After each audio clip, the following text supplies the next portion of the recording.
perhaps not a definition, but coming back to the definition is a good way. Mr. LaRousse has suggested one, which I'd like to read again. It's a device employed, and I will add special. Especially a device employed to tackle a specific task to achieve a specific goal. Why am I reading this? Because it seems to me that this is what a strategy is, and what a skill is, which makes it different from what a habit is. In other words, habit.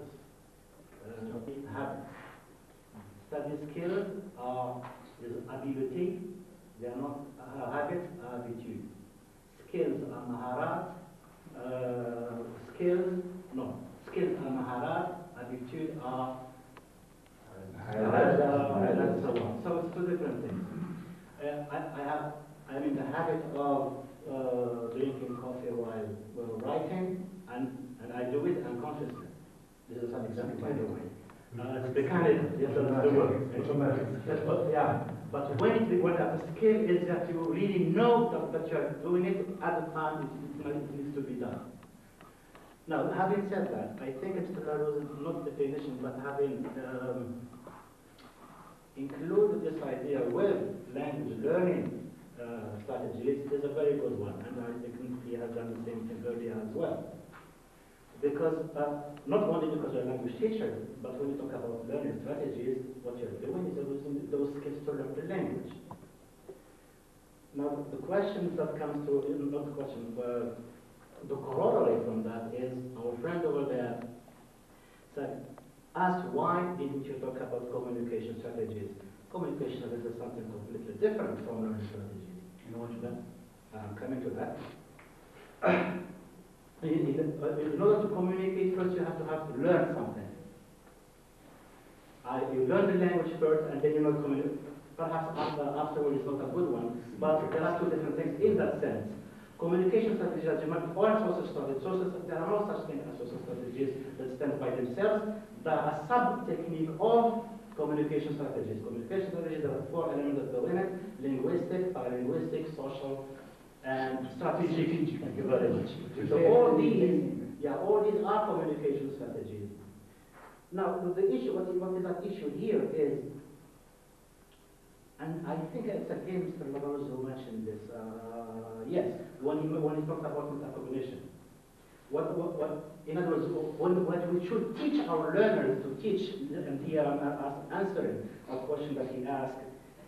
When we teach this we teach our students to be aware metacognitively, then we are teaching them these strategies ipso facto. Let me explain. Metacognition is consciousness raising. In other words, you make the learner aware of what he is doing and why he is doing what he is doing. For example, if I'm teaching reading and I want my learners to if I believe that if you know how to find what the topic sentence is, you understand a paragraph better, then I teach my students how to find out the topic sentence and explain why and how. And all my work within this area will be finding out what a topic sentence is and how to recognize it. And how and why, that is metacognition. What is important in this is not only this guarantees success, and it does by research, it always does. What is important about this is that it is transferable. In other words, if you are taught how to tackle these things in English, then it is very likely that the learner will transfer this habit, this skill, this whatever you want, into learning French, into French and Arabic as well. And actually, if you teach it in Arabic, that's also transferable into English. Now, this brings the question. If this is true, and judging by the literature I read, it is true, then is this the problem of the Moroccan, not the English teacher himself alone? My answer is no, it isn't. It is something that we should teach our learners from the very beginning. Primary school, and in Arabic, in French, and English. Why? Because all the strategies, as we said, they are transferable, and they are, once they are metacognitively aware, they are successful. What else was said this morning? Yes. Yeah, individualized teaching. Well, usually people here play with terms and talk about individualized learning because it's more in fashion than individualized teaching. But I think the question is, the question was how, and judging from the consensus, it was difficult. It is difficult only if you know you are clever enough. I think it's Mr. M.A.T.E who mentioned this morning, when he mentioned writing files. Writing, and what he had in mind was writing file over 4 years and you see the progress.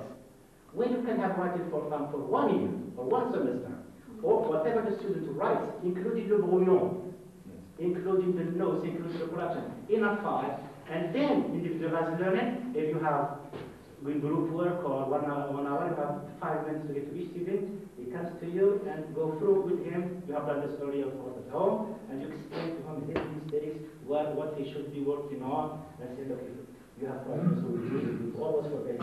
Shame on you. Then that's individualized learning.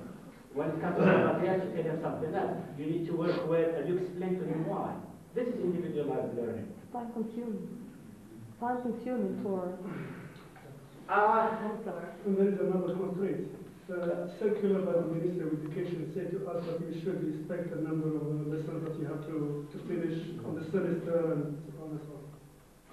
All right. Okay. If it's time consuming, what you can do is pick up 3 files and do it all for everybody. You are talking to 3 people, but everybody is benefiting from what you're telling that particular person. Ask students to do it themselves. And this is, I mentioned this because the things was mentioned, but there are lots of things that you can think of. In groups, you have something, you have groups, right? Where in those groups, if you divide them into 2 other further groups, then you have 2 groups of 10 or 5 or 6, and then you can work individually with each group, and 1 group is 1 student. But instead of having you can do this, you can be more learner-focused. Those are all words. It's when it comes to the nitty-gritty problems, it's what you do with the learner that sticks or doesn't. Okay. No, that's okay. Okay, one last time. Okay, this is important even though it does not apply to high school students or teachers. Note-taking was mentioned by our friend M.A.T.E, and he said it's not a good one because our students are writing fragments of sentences. Well, to me, that is very important. That they do important in fragments of sentences. If you look at mine, they are all in fragments of sentences.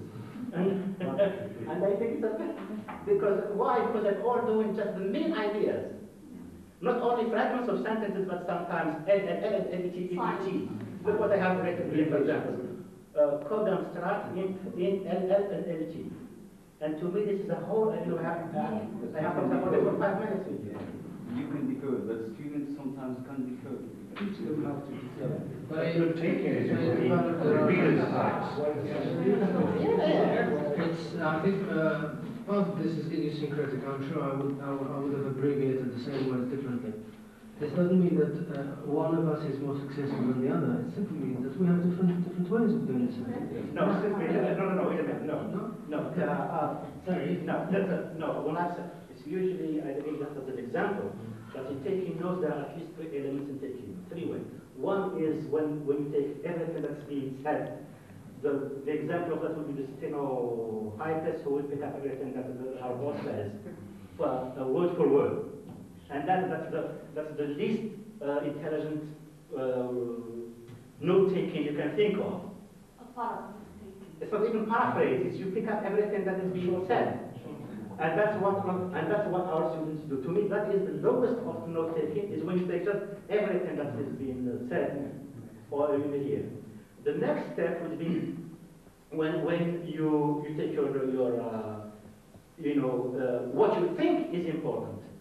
And what you think is important is the background you have and the expectations you have of what is being said. As learners, we always you put it down. This is might come into the exam, or you have known something about it. So So what I think important is not necessarily what you think is important. So our notes are going to be different. And usually that is done either in fragments or sentences, doesn't really matter. But the best note taking, the most successful one is a little bit further than this, is when you do this number 2 business with comments. In other words, when you add things while you are listening to this, and I think I read that at least twice here during this morning. I'm not going to because, but I did it at least twice. Is when you add something, in other words, what you hear brings to mind, triggers something, and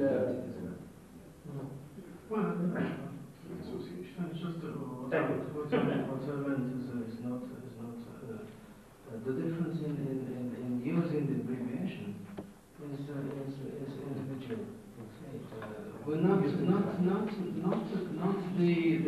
the most efficient way. No, it's about fragments, because fragments, that's what is important. I see the short word, I said I went a little bit further, and there is only NL for language, and LT for language teaching and so on. But the idea there was fragments, and not complete sentences. Just to go back to Something to the say about note taking. I mean, we honor this a serious program at the university level.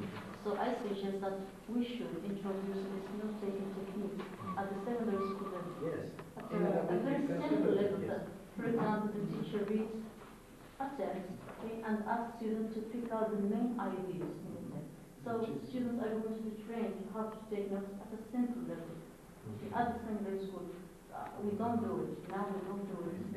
We are not trained. We don't have the habit.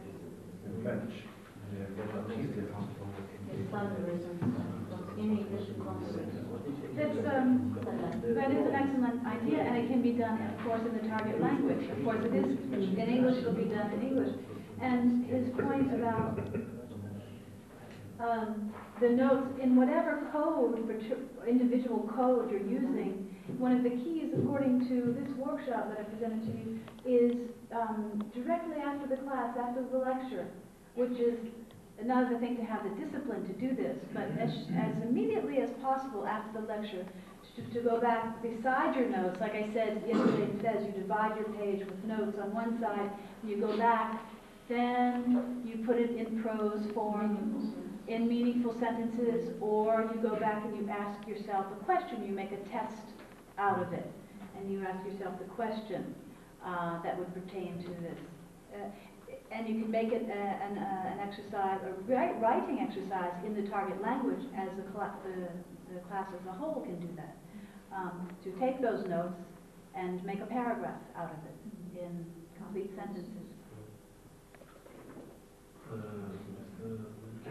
Yes, I just want to go back to this idea of individualization of teaching, and I want to support what Professor Ziad said concerning this idea of how to individualize teaching. And I think that, well, by chance I read an article where he doesn't talk about individualization of teaching, but the individuation of teaching. And he says that this can take place only in two skills: the writing skill and in using the laboratory, that is, while having spoken English courses in the lab. And otherwise, we cannot talk about individualization of teaching. So this can be done, and I think that Professor Mzeli gave examples, either through correcting their papers or just correcting their notebooks. And this, I think, is another exercise which is very important. So it relates to this notion of note-taking and how correct this note-taking is carried out. And again, another example is this idea of writing whatever comes to their mind sometimes.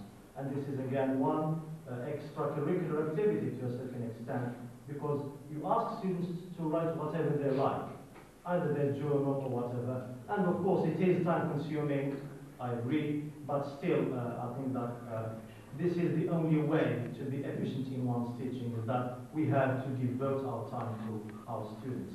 So we cannot talk about teaching while trying to sort of think in economic terms. That is, I would like to spend let's say, 3 hours correcting my teacher's papers instead of, well, I don't know, doing anything else.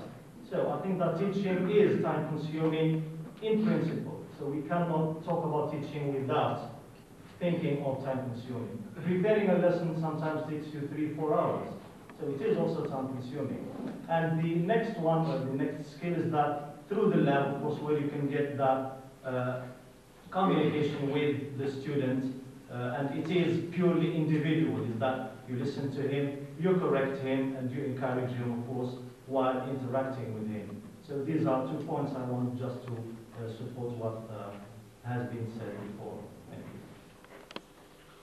Well, I think we have covered a good deal of ground in terms of discussion of the presentations that we had this morning. While waiting for coffee to be served, perhaps I could take the opportunity to talk to you about the latest developments as far as M.A.T.E is concerned. And after that we'll start the round table. I think some of the issues... The individualized teaching, the more contexts we have in which students participate, in other words, the more participation we have on the part of students, seems to me the more individualized learning and teaching there is. I submit it to you for a question. When they are participating, there is a process going on within the students themselves. And whether we consider it as individualized or not, the student is interacting with himself and eventually taking feedback from peers and from teachers.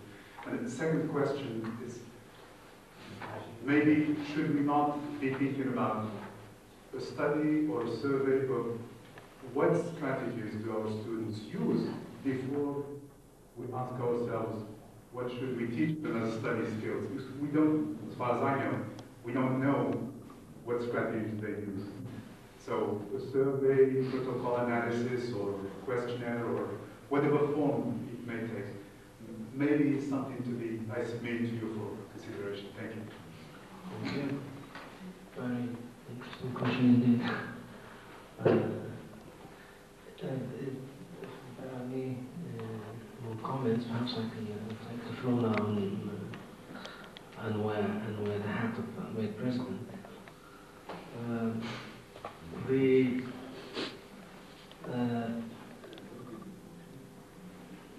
Perhaps I could say a few words about the conference, which is going to be our 15th annual conference. It's going to be held in Casablanca. The check-in day is Sunday, the 26th of March, in the afternoon, and the check-in out is Friday morning, that's the 31st of March.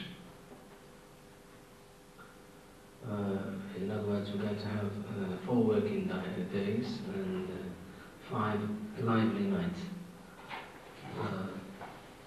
The theme of the conference, perhaps I should have started with the theme first. The theme is Education for Development, the role of English as a foreign language. Education for Development, the role of English as a foreign language. More details will come to you through the newsletter, and we've had difficulty producing it, a number of technical problems, but we've been able to overcome them, and the newsletter will come to you very soon. For it to come to you, you need to join the association.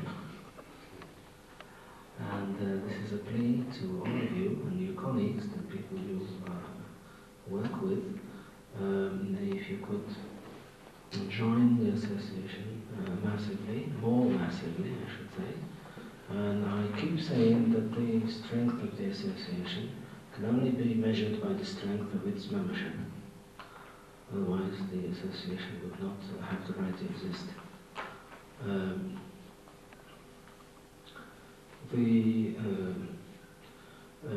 arrangements that have been made to make your stay as enjoyable as possible regarding particularly accommodation require a commitment from you. That commitment is going to take the form of a deposit. Perhaps I haven't mentioned the overall cost. The overall cost for the participation is 500 dirhams. And those of you who were in the Warzazat, perhaps they remember having paid 900 dirhams. Those of you who took part in the Benjamin conference last year remember that they paid 600 dirhams. This year it's going to be 500 dirhams.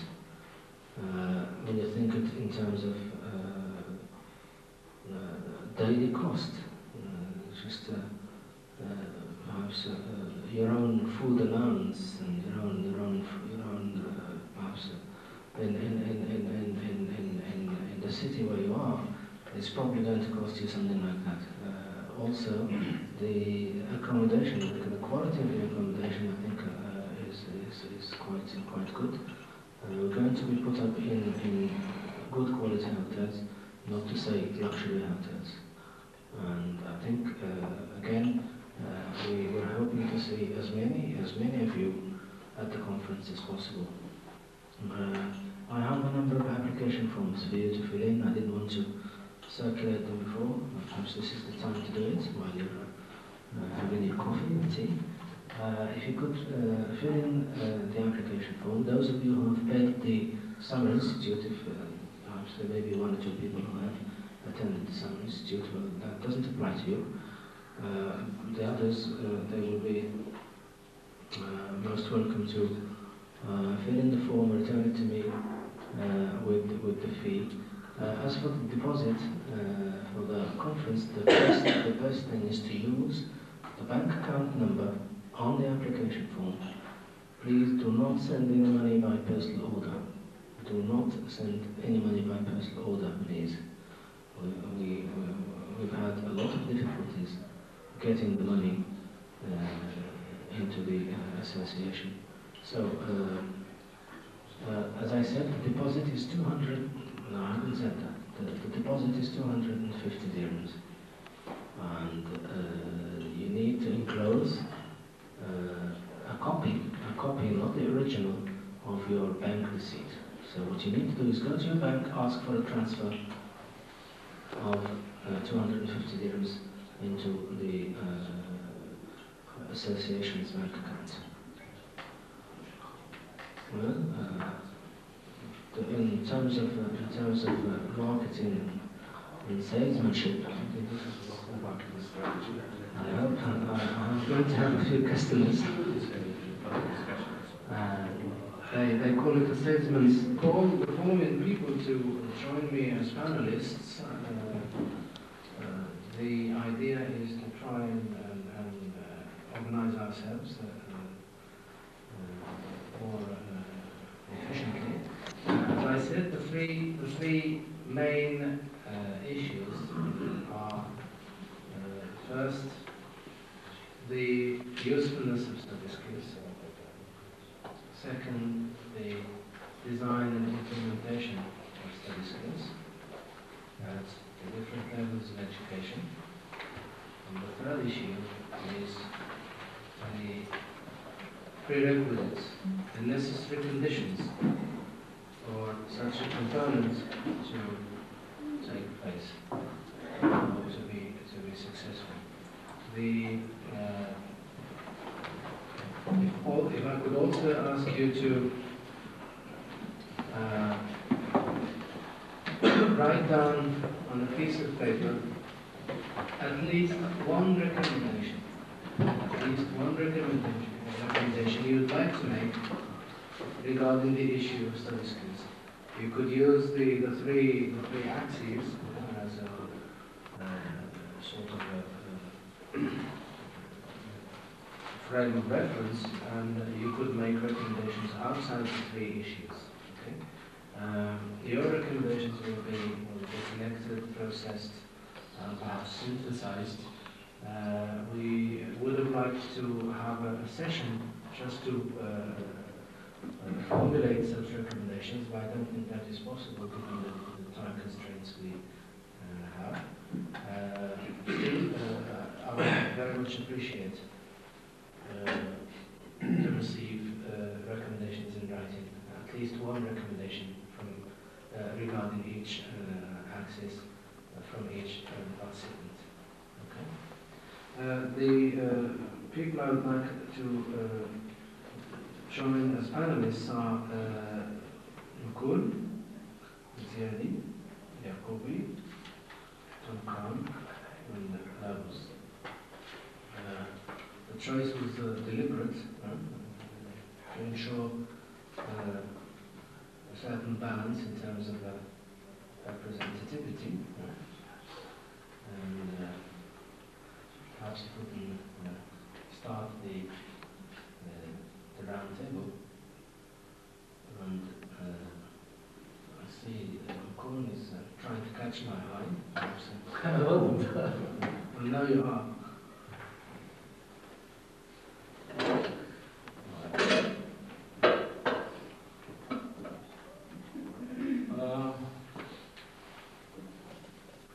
Maybe I have a number of points that I could share with you. I think that the session today has been quite exhaustive, and I tried to make some order in the different, maybe between quotes, skills, because it seems to me that the topic being study skills, but we also have been talking about study skills, strategies, and so on. And the way I organized these skills for myself is the following. I found out that we've been talking about 3 types of skills, and they range from some which are very, very broad to some which are very specific. Number 1, the very broad ones, and I think it was mostly Miss Gordon who was talking about those when she was talking about values clarification, decision making, and so on. I think that's to help the person as such. Number 2, the second type of strategies, skills, and here I think it was strategies. By this, I mean mostly the type of strategies that Mr. Larousse was talking about, and which are there to help the learner, and which the learner uses maybe to learn himself. By this, I meant mostly things like, in general, I think, generalization, transfer, and things like that. And the third category, and I think that this seminar, to me, the way I understood it was to mostly work on the last type, study skills. And I stuck to Mr. Belqi's definition. I found it very useful. You defined it as a support system to foster the autonomy of the learner. And in this respect, it's very interesting to compare what was going on yesterday in Fez, in the workshop yesterday in Fez, and what happened here in general. I think that we agreed on the labels.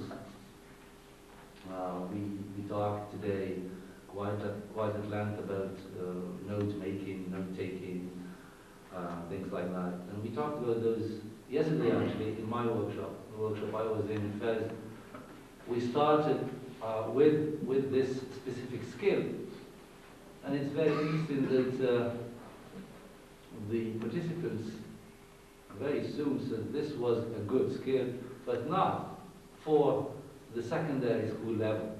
This is something to be done at the university level.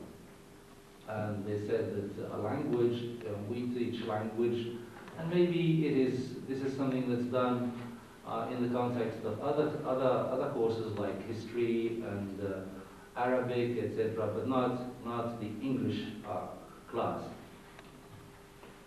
And today, the way I understood things was that this was important and that it has to be taught. And since this skill was very important for the university, it was a good thing to start teaching it at the high school level.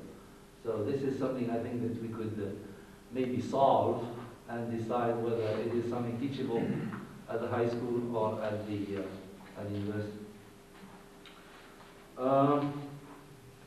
I liked Mr. Razaki's talk because he was very practical, and he listed a number of skills, of study skills, to promote autonomy of the learner.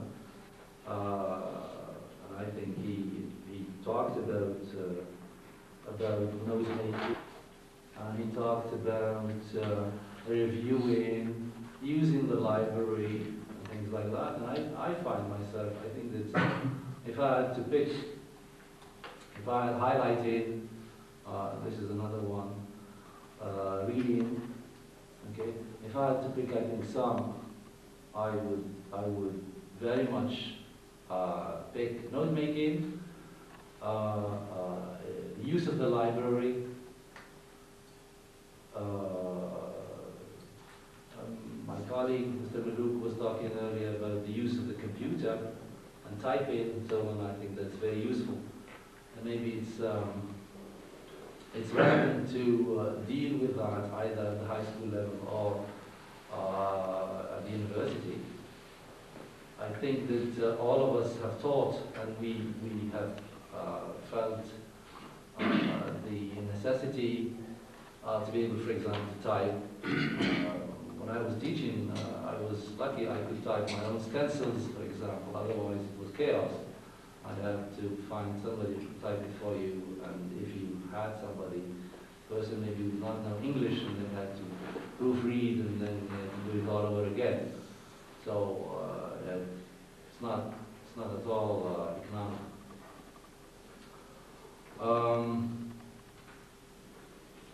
So I think that, to me, if I understood properly study skills, there is a number of skills which we add to the learner, which we give to the learner, which are very specific, like note making, the use of the library, the use of the dictionary, which we have not talked about today. Nobody mentioned that, but we raised that yesterday in the FAIR's workshop, and actually some of the high school teachers said they train their learners to the use of the dictionary, and they found it was very beneficial for their learners so that they can learn by themselves. The school had dictionaries. Sorry? The school had a number of dictionaries. Yeah, in this case, in the specific case, the school had dictionaries available. So I think that to answer the questions, I think that again, a number of study skills, at least the ones I gave, are very useful. They are useful. Some of them are implementable, I mean, no problem. And some people are using them. Like I said, some people do use dictionaries, train learners to use dictionaries. Some others said that a number of specific reading skills they use, like skimming, scanning, and so on. They use in the context of reading. So there are certain things which are used. Maybe the idea is to increase that, to use more. The conditions, I think that there are maybe sometimes problems like dictionaries and maybe time. Time. I think that there are ways around the problem. Maybe for some of these specific skills, it can be done. It can be done within a short period of time. I don't know, like first year English students take, say, 10 or 15 hours, and they are introduced to library use, note making, maybe computer use. I think it's feasible.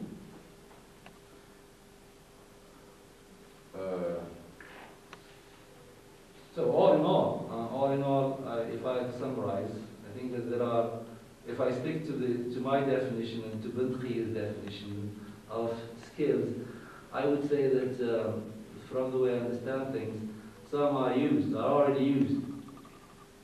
No problem. People are working with them. Some are of no use, maybe to some people, at least. And some maybe should be introduced. There you go.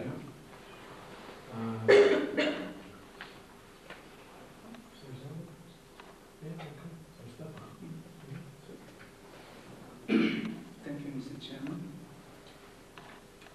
The first thing I'd like to stress is that I'm not really acquainted with the topic. I'm much more involved in item banking. I could tell you lots of things about item banking and testing, but not much, I'm afraid, about study skills. But ever since Mr. M.A.T.E. got in touch with me by phone and told me about the topic, I tried to lay hand on some literature, but I couldn't find any at home anyway. So I tried to meditate on the subject matter, and I came up with a few ideas, a host of ideas I'd like to share with you. That was only last night. Okay, I tried to first classify these skills. And I'd like to make a point first.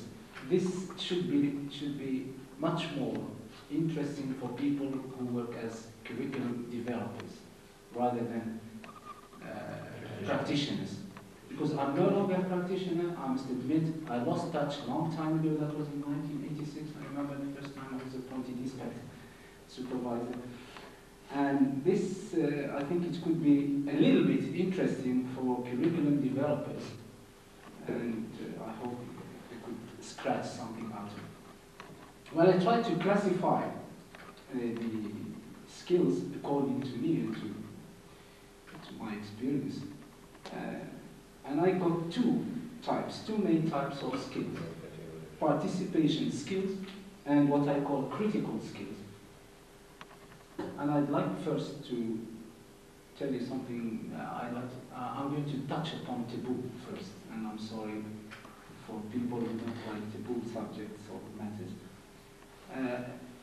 While the ability to work with others is an asset in any society, it's a requirement for citizenship in a democracy. And democratic governments depend on citizens who are actively involved as well as informed.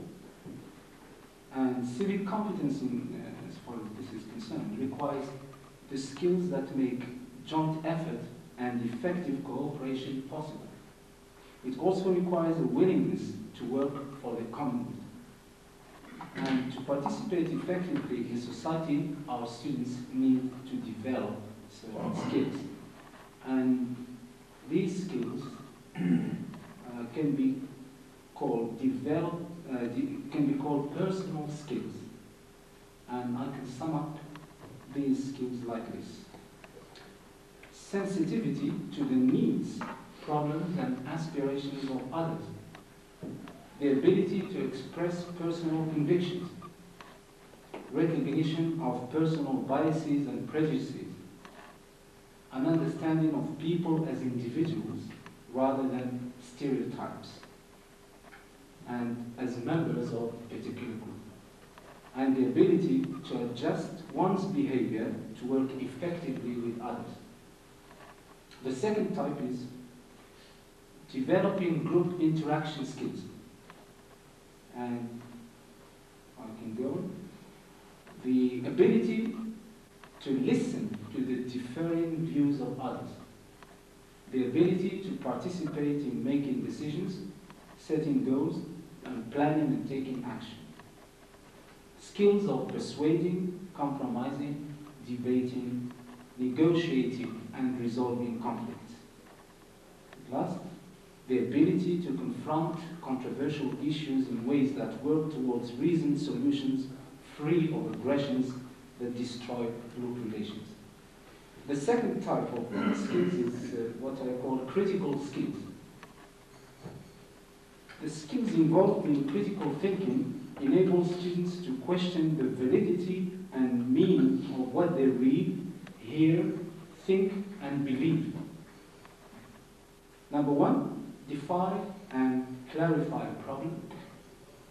It's an ability to identify central issues or problems, to determine which information is relevant, to make distinctions between verifiable and unverifiable information. Number two, to judge information related to a problem. Number three, the ability to distinguish opinion and reasoned judgment. Four, to recognize stereotypes, cliches, bias, propaganda, and semantic slanting. Five, solve problems and draw conclusions. Six, the ability to decide whether the information provided is sufficient in quality and quantity to justify a conclusion. And I'll end up on four basic skills that I think are of primary importance as far as curriculum development. I'm not talking about classroom interaction is concerned, classroom practices. Number one, the ability to acquire information by listening, observing, using community resources or any other resources, and reading various forms of literature and materials. Number two, locate, select, and organize information from written sources, such as books, periodicals, documents, etc. Number three, read and interpret maps, globes, models, diagrams, graphs, charts, tables, pictures, and cartoons. Number four, organize and express ideas clearly in writing and in speaking. And I dropped the fifth one, which Mr. Luke raised, which was computer, access to the computer, because we don't have any computers in our secondary schools for the time being. But I think it's one of the most important basic study skills. Thank you very much for your attention. That's all I have. I try to situate myself within the debate, and I think that from what I heard, I could just voice, some of the recommendations I think would clarify the issue. So to come to the definition, I think, given by Mr. M.A.T.E, that, if I'm right, a study skill is a system to foster the autonomy of the learner. And I think that to talk about study skills and to talk about the autonomy of the learner in this situation, that is in the situation of English as a foreign language, would be somewhat nonsensical, in the sense that we do not have the prerequisites for that. Everything is provided by the teacher, of course, and the number of students or pupils by class, and the problem, the material, and so on. I think all this can be included in this present situation. So I think that it would be, in order to carry out this ideal notion of the study skills, I think that it is imperative that we have two things. The first one is that, and this is of course a well-known recommendation we have been doing, I think, throughout May conferences since I took part in these conferences, that is since 1978. And I think that this recommendation has been repeated and repeated so many times, and which is English should start from an early age. That is, English should not be started only at the age of 17 or something like that for the average pupil in Morocco.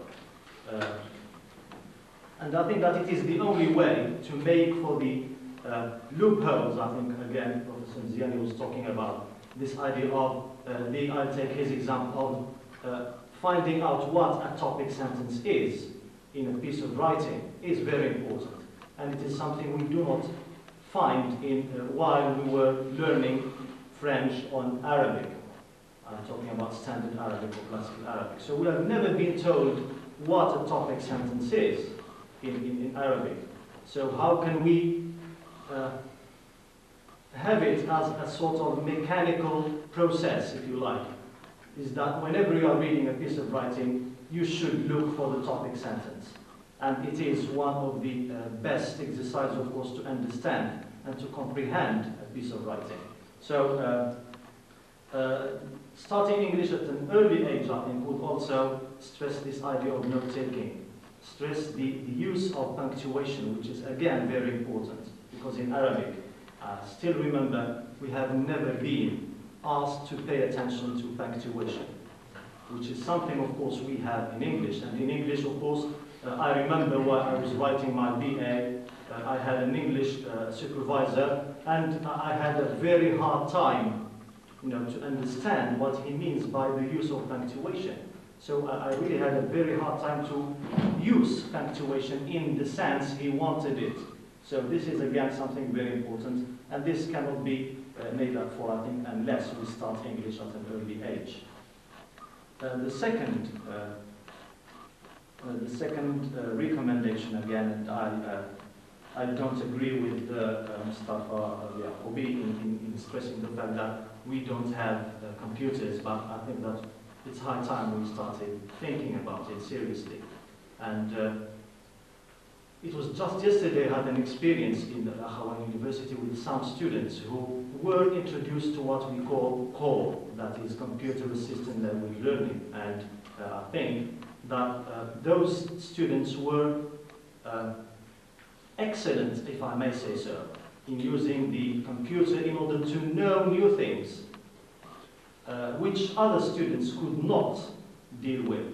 So I think we should stress this idea of having an initiation to word processing. So, the point I would like to talk about is we want our learners to become independent in their learning and less dependent on their teachers. This is a big claim, I guess. So the question is, and I believe that change cannot be effective and perhaps even everlasting unless it comes from within. Right, it should come from within the learner himself. Because if it is imposed from outside, I'm afraid it will not yield positive results. So this is a question. So the question is, right, how is it possible now to foster those learning strategies in our setting, and at the same time convince the learners, meaning the target people that one is addressing, because they have got to be themselves convinced that they do not have to show any resistance to that particular change. They have got to accept it. Otherwise, right, the results will not be that beneficial. So this is one point. The second point is about teacher education, and here I'm using it in its broader sense, right? Including teacher training and so on. Right. So since we talked about development here, which is reflexive verb, teacher development here, the question is, does teacher education hinder teacher development, or they are different, simply two different things and complementary activity at the same time? So this is two questions that I'm inviting you to reflect for the best out to take change versus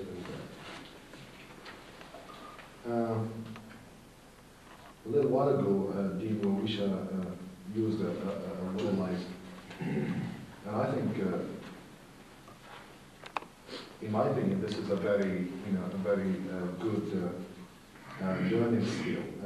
I would go a little further and use something similar, and use I coin a verb, responsibilize. Not only do we need to contextualize situations, but particularly in the university level where we have adults and people, with a sophisticated approach to life, I think one way that worked with me, and I think that a lot of people use it, is responsibilize, sensitize to issues, to existence. I like to, probably since I mentioned that I do it, I teach a media course, and when I'm doing film, I tell them that I'd like you to all be, doing films. Some directors, some assistant camera persons, etc.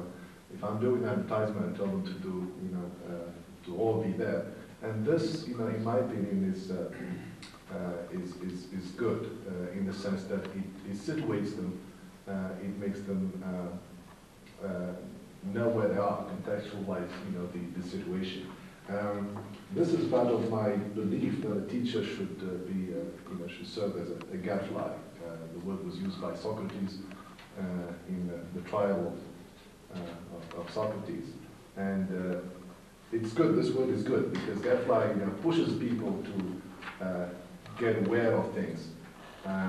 There's a little amount of morality we shouldn't fall into, moralizing, but I think goading and asking questions and putting some responsibility in our students, and I'm talking about university level students, I think will pay its dividends. And that's an idea to again ponder.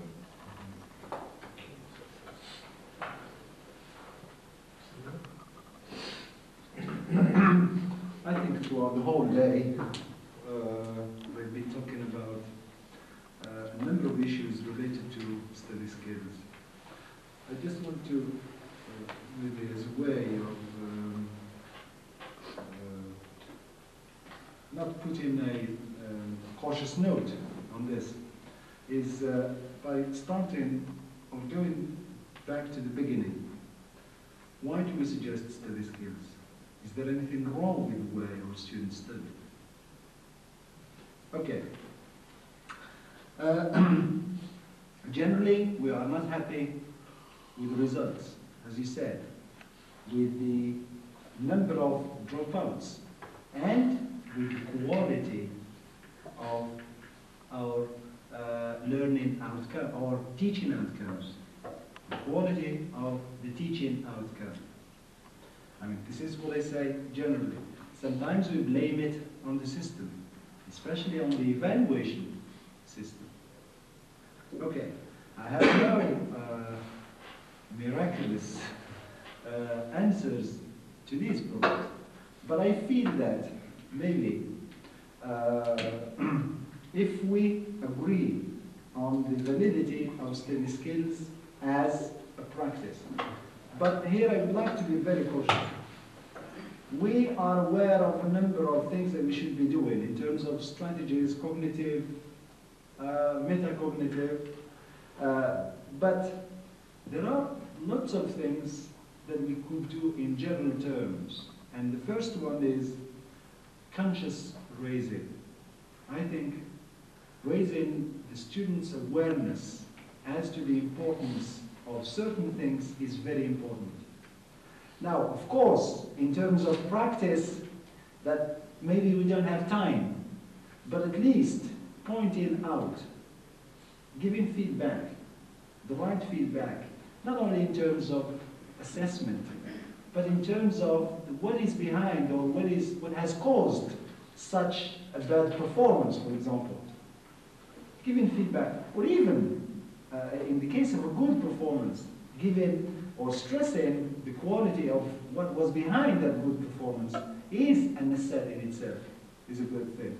So conscious raising, and then encouraging students. I mean, there are certain things that we could do ourselves in class through a number of activities and tasks and so on. but we should encourage our students to look for other sources or other means or other, let's say, conditions where they could practice these skills, or even other subjects or other persons from which they could learn lots of those techniques so that they can be autonomous or independent. And what you said, I mean, these are general principles. You can apply them to language teaching, to the learner, in any learning situation, not only for curriculum. I mean, when you look at those, you know, participation and in fact, this is something that is missing from our educational system. It's participation. Because our system is very selective. So it encourages competition, individualization, rather than cooperation. I mean, if we contrast this with another educational system where there is a lot of cooperation, a lot of group work, you know, when I say group work, project work, teamwork in general. We don't encourage teamwork. The system inherently discourages teamwork, whether at the secondary school level or at the university level. We don't have any teamwork. So that if a student, for example, has got the skill or the right study skill, as my friend and colleague Muzian suggested, study skills are positive ones. They are not negative ones. They are positive ones. So if a student has got the right one, a positive one, he's not going to share it with or show his other peers how to use that skill or to make them benefit from it. So that's why I started having this brief or short talk about conscious raising awareness, and then showing ways of doing it. And here I take this opportunity to maybe make a suggestion. For example, and there's a way of encouraging teamwork. Maybe start some investigation, some field work on, you know, the problems of our students, learning habits, so as to see what we can do about skills, or what we can do about study skills. Maybe this is a plea to start some sort of research, even informally, in teams, through questionnaires, through observations, and in fact, you see, within M.A.T.E we have encouraged these small-scale research, fieldwork research, through questionnaires, and those who are interested, I mean, we could work on it together. They could submit it, you know, to the M.A.T.E conference, and they could even win prizes, and prizes like having a scholarship for a month or two in the United States or in England. So, and you can pass on the information to other colleagues. I mean, if you can manage to quickly modify a little thing about group work. There seems to be a fair amount, if not a good deal, of teamwork going on in our reading room, in the faculty. Probably forced, not willed, not encouraged, but I think some social constraints, like not having space where to learn, students find themselves working together in the reading rooms here in the faculty, you know, and group work has been going on in the university level, but more so these days because of these constraints, transportation, you know, lack of space, etc. So it's not a total absence, but we have some forms of it. And Mr. Chairman, if you allow me, just I wanted to add just one thing that was said earlier on concerning note-taking. I mean, in addition to what was said, I just want to add two things. Note-taking, of course, as we know, occurs either when, for example, during a verbal, on a verbal occasion, like a lecture, or let's say somebody's making a speech and another person is taking note. And note making or taking also from reading. And the things that were said concerning note-taking and how to organize it is for two things that we want our students to avoid. That means, and teachers as well, because we don't want our teachers to spend their time dictating. And sometimes teachers, to help students take notes, they dictate, which is a bad thing, or which is a different skill. A totally different skill. It has nothing to do with note-taking. Taking down dictation is not note-taking as such. And reading for a gist, or taking the most important things in the passage, is another skill. Those are two different skills that I wanted to add. Although I disagree with some of my friends who said, some of my colleagues from the faculty who say study skills are conflictual. It was voiced by you said it, because you say that research, demands differ, topics differ. I for one, discourage note-taking while I'm, delivering the lecture.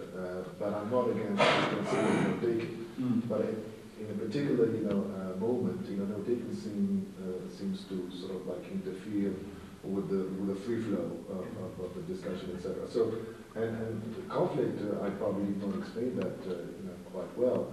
Sometimes conflict arises from the legal text in our exam structure. Students know that they are better off if they listen to you and interact with you, but exams dictate that they should behave otherwise. These are some examples of conflictual situations dictated by different subjects, areas, and legal and social problems. There are a lot of, I think a lot of modifications. We can, nothing is absolute in life, and those study skills are also bound to time, income. Just for in the United States, I bought a number of old books, and they're all full of highlighting. Those people, probably my American friend here will back me up. They do a lot of highlighting. That's because they can afford books and they can afford highlighters. See that these are some of the demands. I did not know these. And the last thing. Just to comment on what you said, what just we said now. The note-taking, I think that when we speak about note-taking, we speak about courses, content courses, that is courses about something, not about the language or teaching the language. Since we're studying study skills now, teaching English as a foreign language. Then I don't see where note-taking could be, because when we teach in the second cycle, for instance, in the university, we are teaching students content courses. I'm speaking and thinking about teaching literature. We are not teaching the language, we are teaching something in the language. I think that about teaching, for instance, in the University of Law, or teaching in the University of Science, then the students are taking notes then. Just as teaching the novel or teaching whatever, but teaching the language, teaching English as a foreign language, I don't see where I think it's in grammar or in composition. We could look at it in terms of learning the skill, but not learning, not as part of an activity that the students do when listening to the teacher teaching. Oh yeah. Of course, it depends on the objective. Yeah. It depends on the objective. And even in a small reading comprehension or a small listening, at the secondary school level, we could, train the students, as it was suggested by one of the teachers a few minutes ago. So it depends. I just want to, at the same time, to speak about something else. Is something that Mr. Miller asked before. Is reading skills, and the reading skill is very important skill to learning the language, to learning in general, and just I would like just add something is not only reading but learning by heart for some texts. I think that it might be a little bit not very conservative, yes. But so this memorization skill is very important. From my personal experience, I used to learn by heart some texts, and at the same, and it helped me the time that I am not in class. I could just talk to them when I'm eating or when I'm just walking in the street, and this helped me to speak English while I am not exposed to class situation. For instance, learning songs by heart, and just sing and singing Quran. And for this, my personal investigation is that the best students, I'm maybe stating the obvious, but the best students we had so far in the faculty that I know, the best students that we had are the students who are already reading too much outside the syllabus. Outside the syllabus. I used to notice something in class. Some students had always something else different from what is in the syllabus. That is a novel or something different from what is in the syllabus. And those students were the second-grade students, that is in the second grade, were students who have been reading things that they have in the syllabus, but really reading them by, of course, you notice this by their personal participation in class. You know that that student have been reading the novel 3 times or 2 times or 10 times, or somebody who has not read it at all. So this shows that reading is very important, and memorization is also very important because it helps in the Moroccan context, helps students to speak English. What is it? Mr. Chairman, there are 2 things I wanted to add. I'm sorry, just 2 words. One, concerning study skills in general, and sometimes we seem to forget this because we are tempted, we are carried by the importance of this, and then we want immediately to see how we could implement them. In fact, this is true. Study skills generally are implicit. Generally, they are implicit. And study skills are generally outside class. Support system. So, this is something that we should not forget. When we talk about study skills, we are talking about skills that are generally resorted to by students outside class and outside formal instruction. And generally they are taught implicitly or practiced implicitly. These 2 words I wanted to add. Thank you. Well, isn't best learning incidental learning? What you gain from an activity in parallel with the activity is perhaps more interesting than the anticipated outcomes. I think subliminal a lot of it can be useful. It's hard to admit for teachers. It reduces our value. But you don't have to look at it that way. It could be possibly that we have implicitly imparted those skills to those students who stand out, who obviously are reading material over and over again, or who are reading extra material. I look at it in the way that we have, as educators, imparted some study skills to them. They have found them successful, and they have taken them into extra work. So either implicit or explicit. At some point in their education, they have. I always believe that what we do in classes should be only 20 or 25% of what should the student learn. Right? And again, one of my recommendations especially in university, I'm sorry is that, for instance, in a syllabus in the novel or in modern drama or whatever in a literature course, we can, for instance, give a list of novels that, for instance, we have 3 or 4 novels that the students could cover in class. And then with a reading list, which is compulsory in the exam, that is, we can give the exam on the topic of the exam could be on something that they had saw in class, that they had seen in class, or about something that is in the reading list. For instance, if we give, for instance, a novel about the Victorian age, and we give 3 more novels about the same age, and the students are exposed to general aspects of the Victorian age through that novel, so they can get a question about from. It's forced again. It's no, it's forced. No, this is only to answer not to reduce the teachers' value in. It was actually tongue in cheek. It was a comment with tongue in cheek. That's a little scared. That was missed. Before your tongue-in-cheek comment, I had that thought already, and I wanted to share that with you. Yes, well, I think we have a number of people wanting to speak, perhaps. We'll have to limit ourselves to the issues that were suggested, just in order to ensure better focus.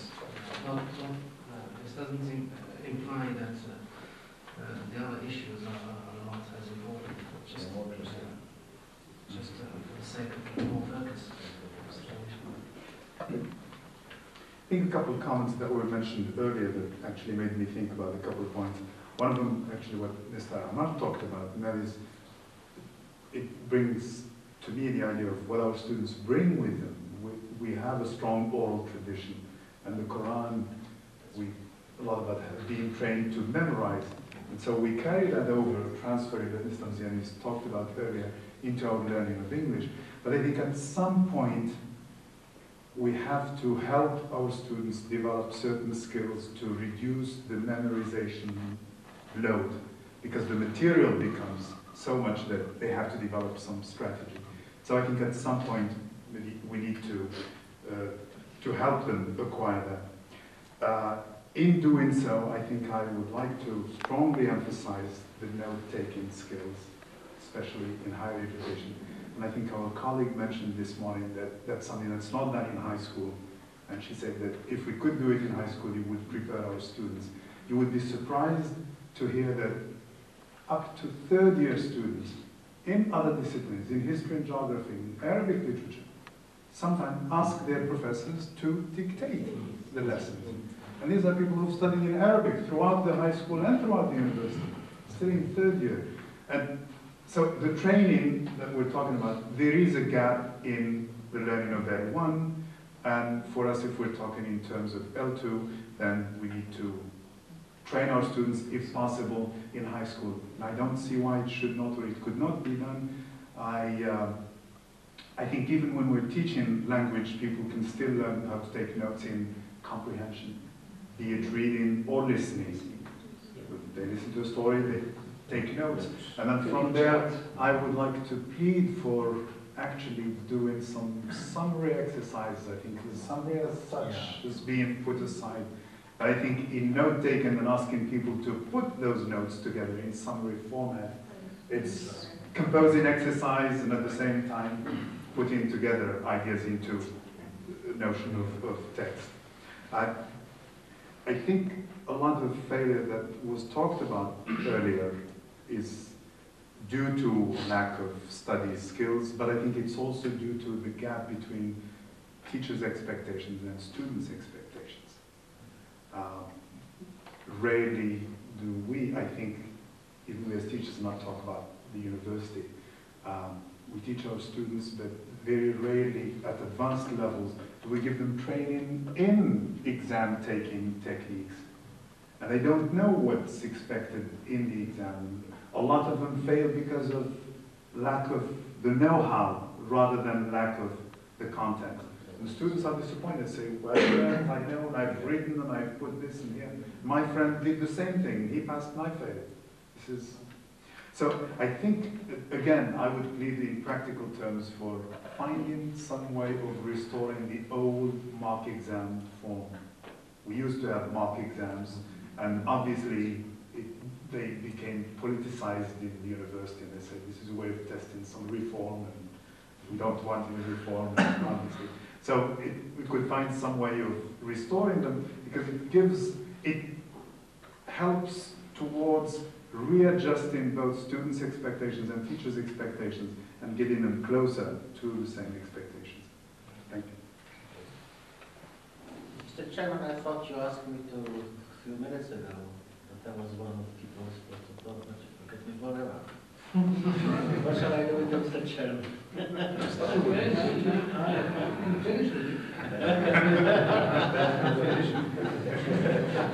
We can terminate you. It's a good chairing skill. Yes.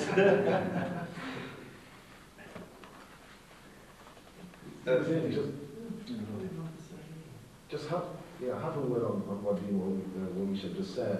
I think there is a delicate balance, to restore this. Our students are already too preoccupied with the idea of the exam. Mock exams are a good strategy, but again, to play their games and have them think about the exam all the time, there is a danger, that goes with that. I think we need to, probably the advantage of this is to put, the picture, to resituate, the issue, and tell them how we look at the exam. I agree with you, but to again train students just for the exam, they're already, thinking and breathing and seeing and breathing just about the exams. I believe demystify it. Yeah, that's one of the,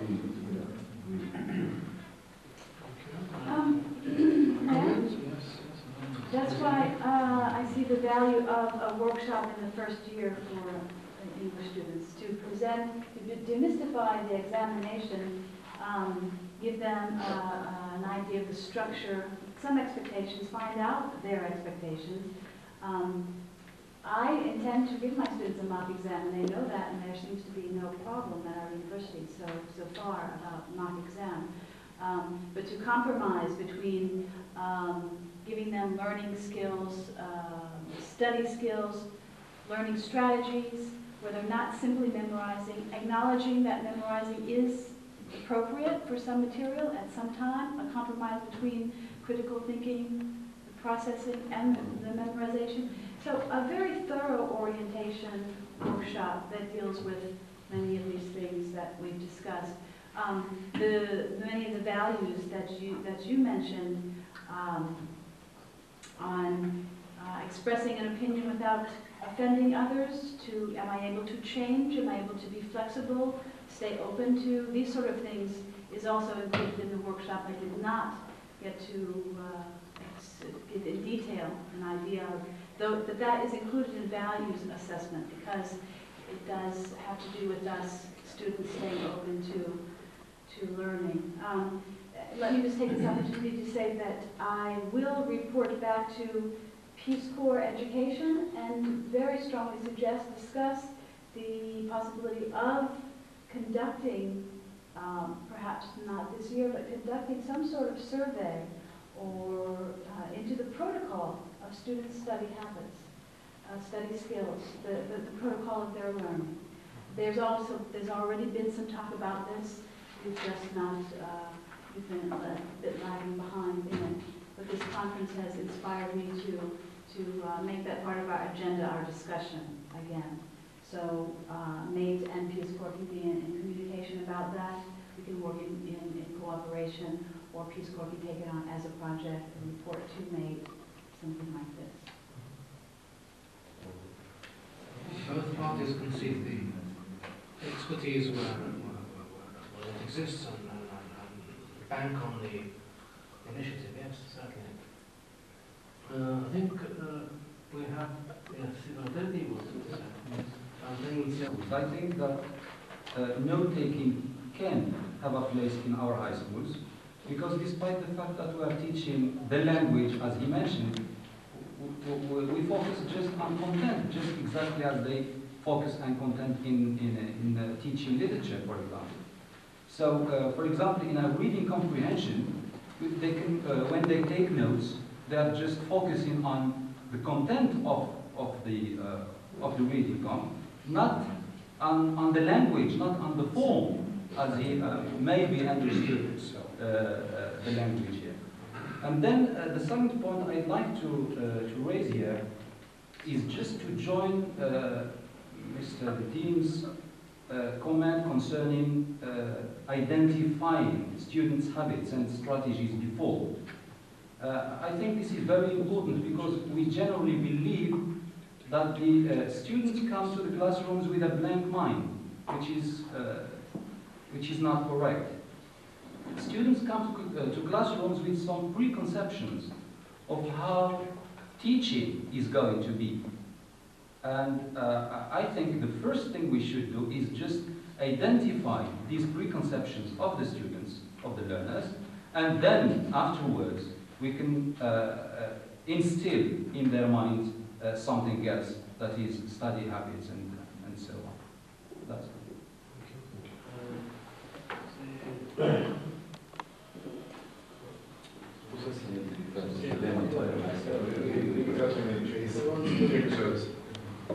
Along which the recommendations can be ordered. Of course, as to the usefulness of the learning strategies, I think it goes without saying that.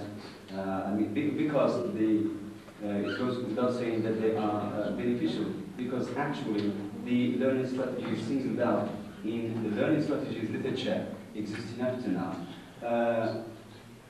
are only an approximative copy of what exists in human nature. It's just an approximative copy. That means it's not a discovery, but it's an enlightenment of an existing thing. As to implementation and design, of course, in addition to what the colleagues who spoke before said, some suggestions, of course, which rest on the assumptions that they presented this morning, of course, in the spirit of the development of context-sensitive language teaching pedagogy. I mean, we can use literature or theories derived from foreign contexts, but after parametrization, as I said. Very briefly, some practical steps. The first step, of course, is to work out appropriate research methods so as to elicit the previously acquired learning strategies of the students, acquired through the learning of Arabic, French, and other subjects. And then, as the literature says, the next step is to identify the learning strategies used by the supposedly successful learners, so as to generalize and extend to supposedly weak or slow learners.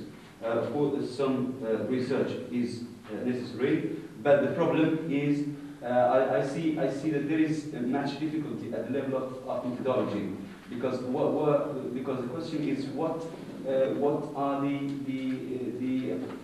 if you like, the efficient methods to elicit. Is it interview, as we say, as we read in the literature, it's introspection, retrospection? Is it a matched gas technique, questionnaires, and so on? Some work, I mean, that should be on the research agenda. Then promote the students' awareness. The teacher promote the students' awareness of the fact that, especially at the level of the university, and even at the level of high school, that the teacher cannot provide them with all the needed and required material. That means some personal work is necessary and prerequisite.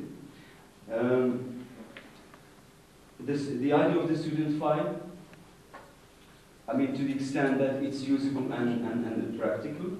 Of course, it's time-consuming. The use of the dictionary. This is very interesting, and especially this is it's a point that I didn't mention this morning, which is when students check up a word in a dictionary, they should also check the phonetic transcription, so as to learn the meaning and the correct pronunciation of the word simultaneously. Then encourage students to have personal lexical diaries, very small ones. You can even check in the classroom whether they have their short diaries, and you ask one or two to give you the last newly learned or acquired word, this process can even serve as some kind of warming up in the introductory session of a lesson. And then the use of the library in the spirit of information processing that was suggested by Professor Malouk, then tell students, of course, that they should, I mean, at least amongst them, create opportunities to use newly acquired language items, newly acquired vocabulary, because the word is checked out in the dictionary. It's learned that it must be used and reused so that it becomes part of the active knowledge of the student. Otherwise, it remains passive and dormant.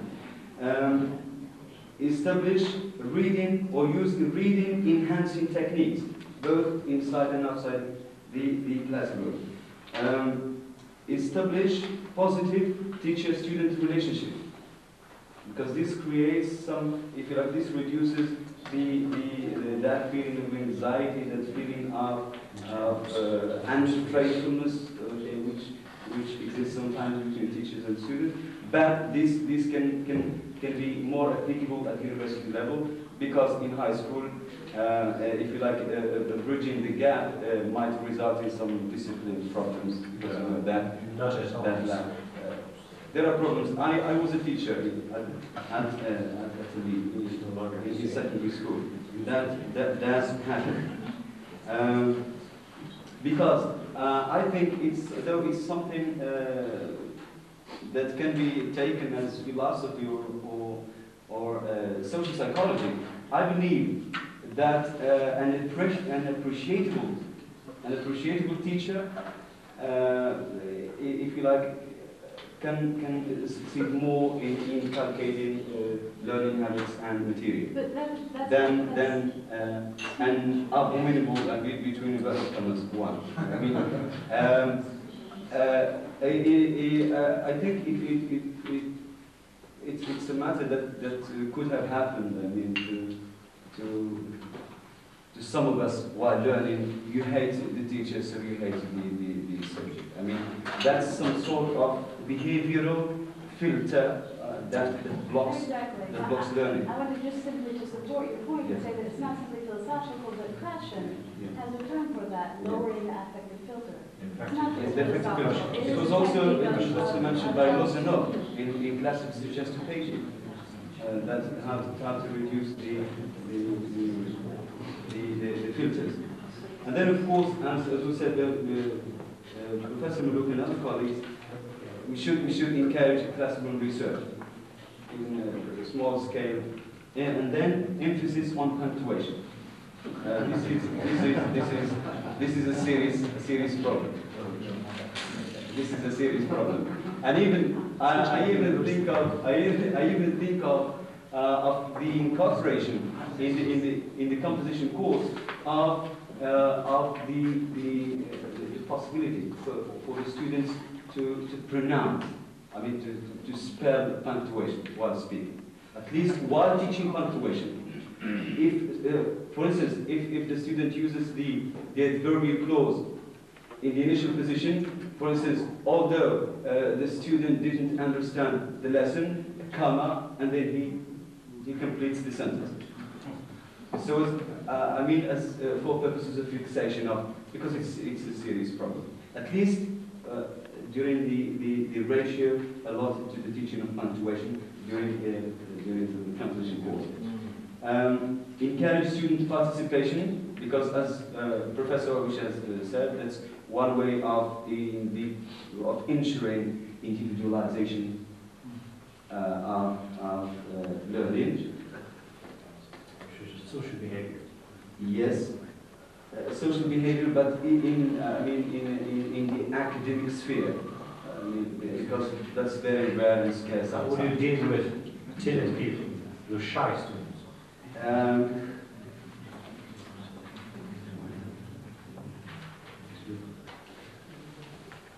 Cross relations between subjects, because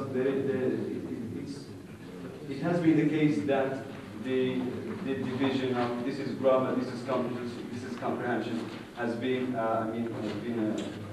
forced and artificial, but students rarely conceive of the original link between when they are writing essay, for instance, they answer they answer grammar questions correctly, and then when they are writing an essay, they commit mistakes in what they have just answered in the previous day. That's a puzzle. Okay.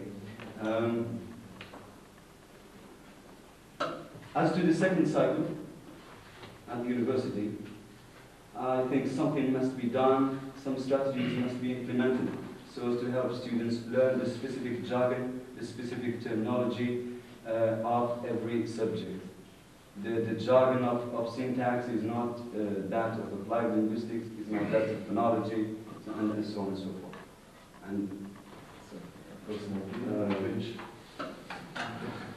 And a point I like very much, which is promote community spirit, or teamwork, as Professor Newman. Because we all came through this experience when we were studying at the third cycle, books hiding and books hunting. You have a book and you hide it, you do a strategy and you keep it for yourself. That's the reality speaking for itself. I mean, though we should be uncovering some behavioral characteristics of our culture, but that's true. And thank you very much. I think if you have an answer for his question, I'd be delighted to have it. In the meantime, one quick word by Sir and we'll finish off with Simziani, because I think as perhaps we may think of extending the session tomorrow. With the hospitality we have received, I think. You're welcome. Yeah, we can see it. And I think tea and cookies are waiting for us downstairs, courtesy by the Faculty of Education, Faculty of MEKNES.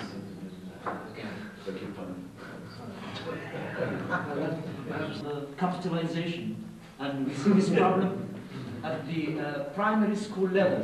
That our students, our children do not know when to capitalize, when to start a new paragraph, how to start it, when to do, when to write a question mark, an exclamation mark, and this comes from earlier training at the primary school. We should be realistic. Yes, you mentioned that. I emphasize.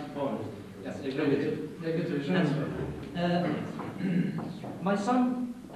my son's teacher of French primary school keeps asking the students to summarize texts from the English book without having whatsoever given them any training about what summary is. Summarize the text. So how do you want this student to carry on studying, looking at the text and trying to make sense of it? English or French? French. In Arabic also, the textbooks set in primary school, if you have had a look at some of the texts with comprehension questions, all of them are factual. There is nothing left to the intelligence, imagination, to the skills which we need to develop in the learners right from the beginning. This is important. If our students are taught just to rely on factual, down-to-earth things, so how can you expect them later on, when they get to the lycée or the faculty, to develop further efficient skills? I think this should be emphasized. Our primary school teachers should do something. Silaruz was saying that Moroccan learners should have more practice, should be given more practice. And this starts, I think, at the primary school level. Now, coming to the secondary school level, I think, if you allow me to make two short recommendations. There is a place where we can do study skills, and teach efficient study skills, and that is the continuous assessment work, doing the continuous assessment work, not the way it is understood or it is done right now, the way it should be done. When we correct an exercise, or whatever task, we should tell the students how to come up with the answer, where to find the answer, what strategy, what skill to use to find the answer, and share the efficient skills the students have found, that those students who have found the right answer have resorted to. And there is another thing, is the workbook. We have two workbooks right now, one for the first year and one for the second year. I'd like to see more exercises, including previously set back tests for students to train, for training, but with the keys provided, of course, either within the textbook, the workbook itself, or somewhere separately, if you want to promote autonomous learning and independent learners. Thank you. One was answered these If you want me to tell you about the, sorry, you mentioned yes, when you were talking about language testers, they should. Yes, I don't take it personally. No, I'm just trying to talk about the issue. Excuse me. You said that we shouldn't set misleading topics to the students. I don't know what you mean by misleading, but if I understood, perhaps you meant inappropriate topics, not uninteresting topics. No, I said just traps, so as not, to develop, what you call negative attitudes on the part of the learner. The nature of the topic itself, or for example, topic, which is difficult, to the learner. I don't not accessible, not immediately accessible. Yes. Yeah, for example, topics, I said just an example. Yes. For example, you should give examples, you should give topic assignment, for example, which do not, shackle, as I said, the minds, of the learners. But you should give them topics which vibrate, their minds. Vibration.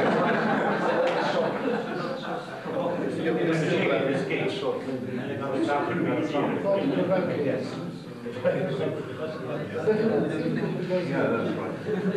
I think that every time is a different topic. Yes, but I think what's more important is the test methods, test techniques, the skills that are which we require students to use in order to find the right answer, processing the text, the topic, whatever nature. Although we have things to say. No, I think we should close now, but I'm going to make one very last word. First of all, I commend the association and the English department for having chosen such topic. It's not only in fashion, but it's also very, very important. In fact, strategies is not something else. Shows how aware our colleagues are of what's going on in the educational scheme. As an example of what's going on here in the country, since 1990, when the first Moroccans with the Arabized baccalaureate, this is a very pressing problem with the Ministry of Education. And the National Language Observatory has been working on lines that have to do with this particular problem. So the choice is a good one, and that's something to be commended. I personally thought that the papers, the majority of the papers were of very high caliber, and it would be a pity to see the effort wasted. I have talked to Dr. Awisha, and he agreed that he should, he should pay for, that he could pay for the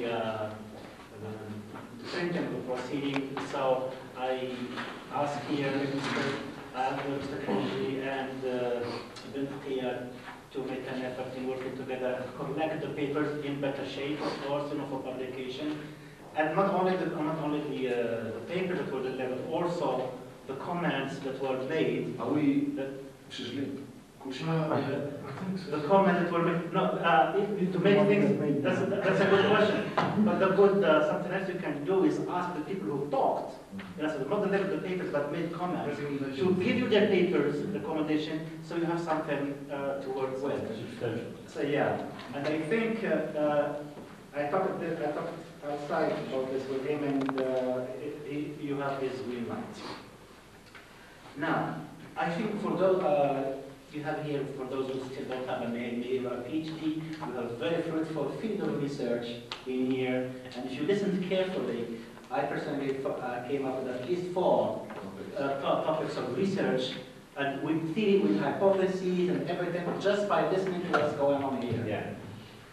We're going to set up the example. If you listen carefully to what was said, you could easily have a very good topic with the hypothesis, with the demarche, as we say, and everything was said in here. And I think you should pay attention. You do not just those of you who really want to do something, here is your... Well, we can answer that, because your faculty is too bad. No, it's not closed down. No, you can give me your name right now. Good. Take your word for it. Yeah. Okay. Now, the other thing you need to do about research is you could teach as a teacher, in other words, we could teach the techniques of doing research. This is something that has not been mentioned, especially at the faculty, not in the high schools. But I beg to differ, but there is an established seminar. Yes, introduction to research, and has been going on. Which this is very, very good indeed, because the trouble with analyzing, even with PhD students, they have problems in collecting data, in order to deal with data. It's not just a matter of statistics, knowing where to go. Methodology. That's right. And it's extremely important. Even in X-card, how to fill in an X-card, some people do not know how to fill it. Research instruments, drawings, charts. Something again that to me is very important, and I think it should be pointed out. I'm referring here to all what has been said. What we've been talking about does not deal only with English. We're not only English. Study skills, period. They have nothing to do with English or they can deal with any language. This is why to me it's a very important recommendation that they should be established or started or whatever before the lycée, preferably with the help of the Arabic teacher, the French teacher, the language teacher, the French language and so forth. Because they're not specific to English. The second point, the second recommendation is study skills, like any other skills. And I'm talking here about skills, not habits. They are successful when they are consciously, when the learner, the apprenti, l'apprenant, is aware of what he is doing. I mentioned this earlier about consciousness raising or metacognition. And here to answer the questions, how can we teach strategies? The question should be put, not how can we teach strategies, but how can we teach X strategy? We don't teach strategies in general. There are no such thing as strategies. There is reading strategy, highlighting strategy, interpretation strategy, this strategy, yes, but strategies in general, no. So if you take, for example, I just down here, listening, speaking, reading, because I have the high school students, the high school teachers in mind. All these, we say listening comprehension. We don't say hearing comprehension, because listening you make an effort. Therefore, how can you have the learner make an effort? And there are, of course, strategies to do that. If you talk about speaking, there are ways, and reading, of course, there are about thousands, and writing. So, in reading, for example, highlighting, summarizing, reading for gist, and so on and so on. Summarizing is extremely important in reading, because like when you hear in lecture, what do? You are encoding knowledge and encoding messages. And when you summarize it down, you're showing two things. One, that you have understood, and two, that you are giving the message to the right way. So I think the question then is, how can you teach X strategy? And of course, X strategy requires a Y answer. Again, we talked about, I made the distinction between strategy and habit. I think after Wisha talked, something else came to my mind. Another dichotomy will be strategy and tactic. Strategy is, the term comes from military.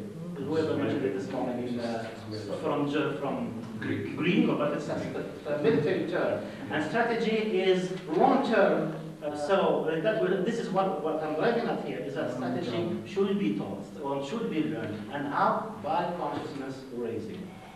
So a coherent set of tactics can make up a... Yes, of course, yes. Because we have seen, yes. Army jargon. The third recommendation is that since strategies, like lots of other things, are transferable, I already mentioned this, between the French, the Arabic, and thank you, Mr. Chairman, and thank you. Thank you. Yeah, just, imagine if we have a student sitting with us, and I think after listening, one possible reaction would be, what are you saying? I mean, there's the specter of unemployment lurking everywhere, etc., etc. When we start, when we want to read, we want to learn, the idea comes to us and we cannot concentrate. And I think that, concentration strategy. Well, this is what I'm coming at. The thing is that the strategies we deliberated today are normal strategies in normal circumstances. But Morocco, we all know, is passing a very delicate situation with unemployment, and I think it's just again an idea. We need a backup set of strategies for the situation. So normal strategies and backup strategies to weather this. Job hunting strategy. Yeah, probably it's job hunting strategy. That's for problem solving. Problem solving.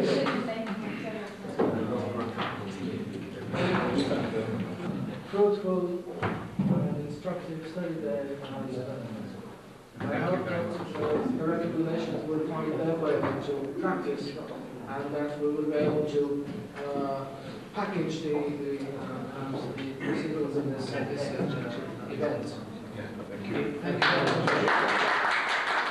There is tea and downstairs. Okay.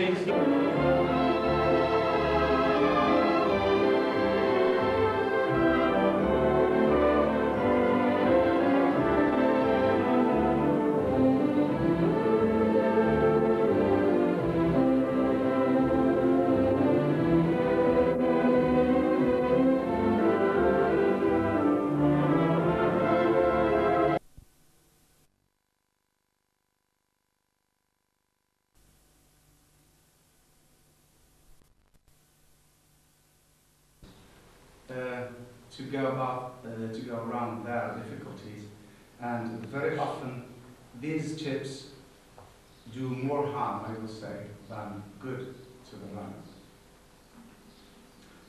learners. We don't know exactly where our learners' difficulties lie when studying. The only thing we know is that most of them confess that their difficulties lie at the level of the process of study. To my knowledge, no surveys have been conducted among lycée students to pinpoint these difficulties, though high school students are not always faithful respondents for it. Well, the following list, I think, caters for some major areas of weaknesses among our learners, to which maybe study skills could be a solution. We first may think of organizing time and effort, note-taking, highlighting, recalling and memorization, organizing revision, reading and mainly SQ3R, essay writing, surveying, a book or an article or a document, and using libraries. Well, the difficulties and the skills in the list above represent, to literacy pupils will spread beyond school, and this is even more problematic. Well, we have two types of issues, or two types of routes which our learners may take beyond their school or their lycée education. We may have school leavers after the baccalaureate exams who will find themselves unable to reach independence in their learning because of the rigid habits they have acquired during their previous education.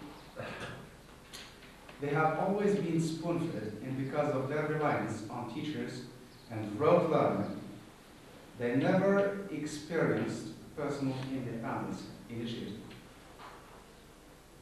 No adequate training has been given to them to try their potentialities and self-instruction opportunities. They just cannot carry on their studies comfortably on their own. Many non-official candidates, this is a concrete example, many non-official candidates for the back exams hire teachers to help them on their studies before they sit for the exam.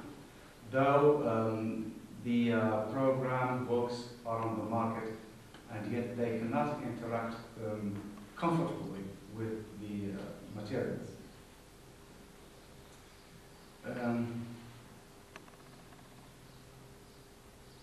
The program books, I said, are available on the market, but they are not well used or properly used by the learners. When it comes to school leavers, and those who have a chance to have a job, most of the time we notice that employers who recruit this category of learners were dissatisfied with their adaptation of the acquired knowledge to the personal or professional world. Those who suffer most of this lack of skills are the backholders who enroll at university. Well, this category attracts a great deal of criticism on secondary school teachers for having been concerned with the subject taught and neglected the process. Many a time we have that the first-year college students are unable to make or take notes, for instance, let alone other skills. So one of the main reasons why I suppose that study skills should be introduced among secondary school students is to bridge the gap between secondary schools and university. Well, for some practical reasons why study skills should be introduced: self-instruction and independence in learning. Well, the main reasons behind introducing teaching study skills, there are some circumstances where the learner has no alternative but relying on himself in his learning, especially after having left school. Job constraints,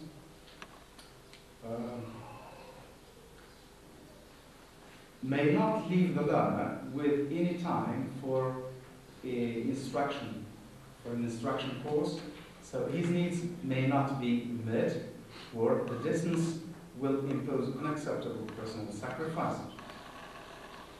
The nature of the course itself may not answer his requirements, so I think the solution could be, in this case, for such a population of learners, the solution could be study skills.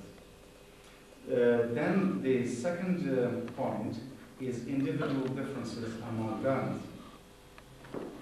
Individual differences is recognized to be of great importance in language learning. Attitude differs from one learner to another. Some learners some learn faster than others, and slow learners require more time and help to achieve their objectives. This is why there is nowadays a tendency to individualize teaching. The learner's existing strategies should be developed, and extra ones ought to be displayed to him. The learner-centered approach is of great help here. So the learners should not be considered as a mass or a class, but rather as individuals who should not be exposed to the same input and from whom we should expect the same outcome.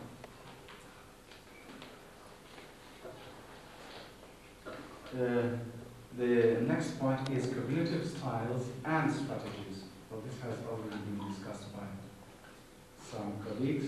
However, I would like to emphasize that learners' preferences differ from one individual learner to another.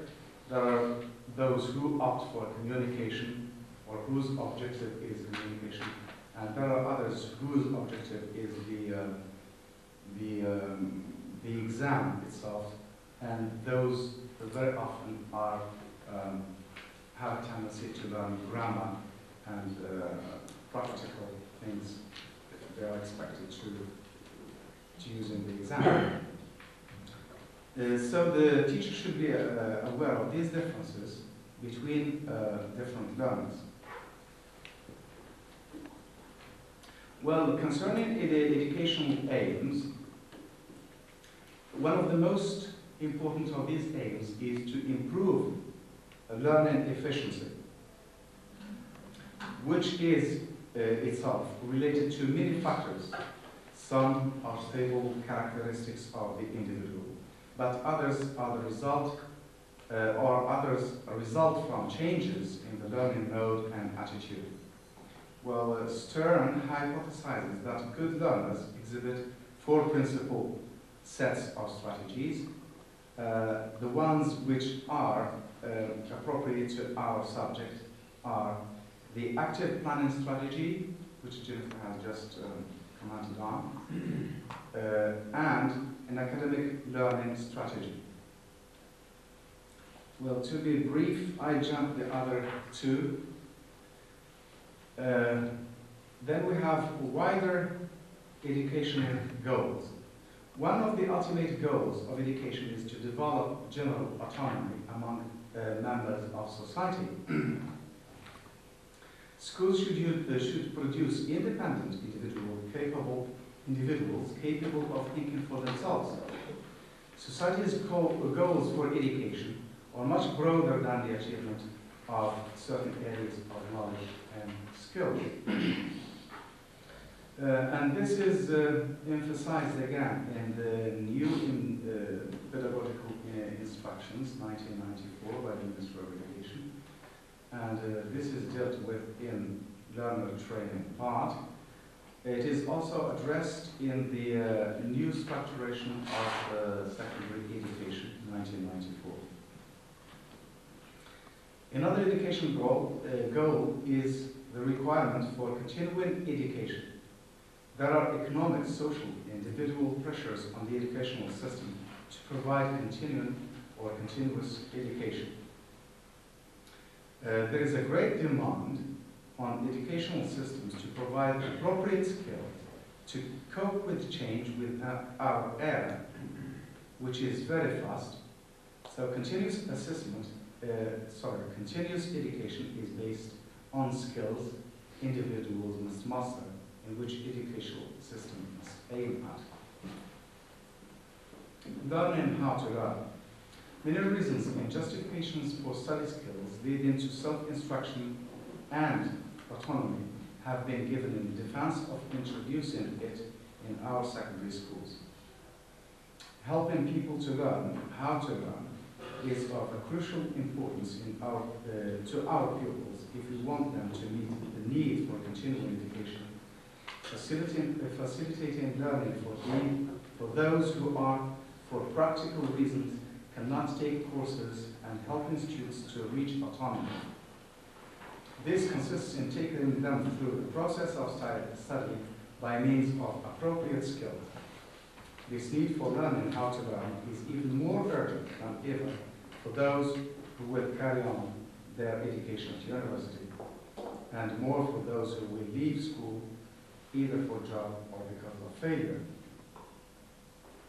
Now I shall briefly address the point which concentrates on the difficulties our learners meet and maybe some of the solutions which are proposed. So a list of the salient points capable of causing real difficulties to our learners while studying has been mentioned earlier, the 10 points. I shall try to shed some light on these points very briefly. For more information, I could refer you to Study Skills by Francis S.C., How to Study, Practical Guide, 1985. The first point is organizing time and effort. I think this is a point which could be discussed with our learners, or our learners could be trained on starting from the second year or third year maximum. And this may concern both all the streams and all the sections. Two elements should be considered in our time management.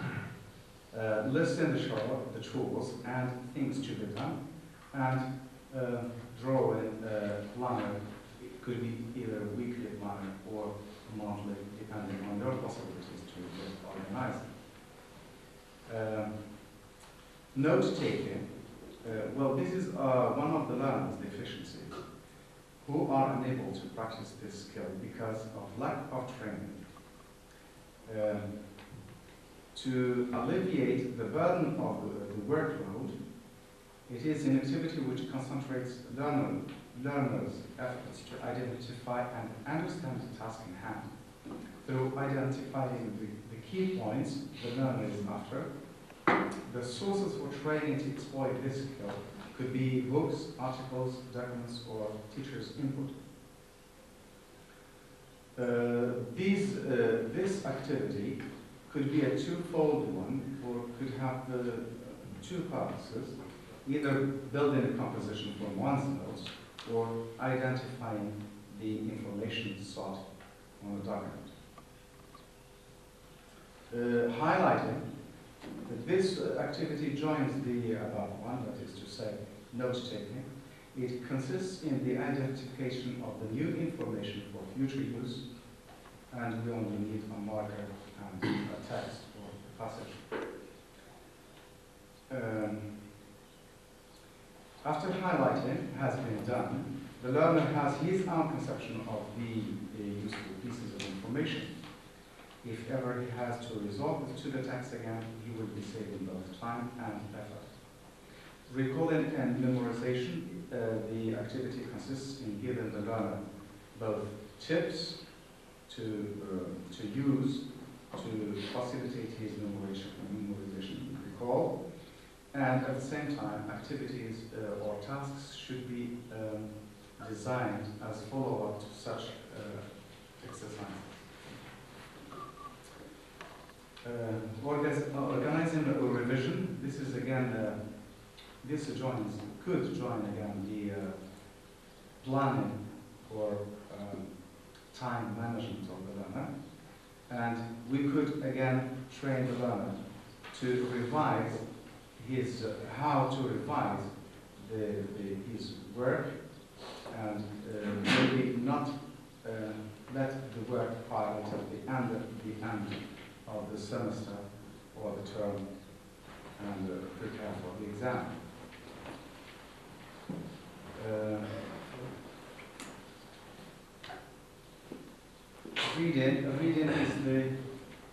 Reading is the last but one activity of the semester or the term, and prepare for the exam.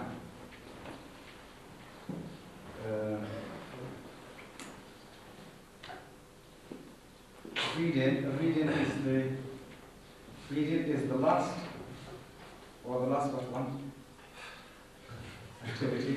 This activity involves different skills such as skimming and scanning, taking notes, highlighting, and writing comments.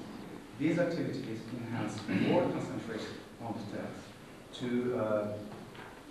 to train in active learning. The task of reading should be clear to the learner to make him more active. Speed reading is in vogue these years, attracting people's attention to this possibility is of great interest to avoid slow and word-by-word reading.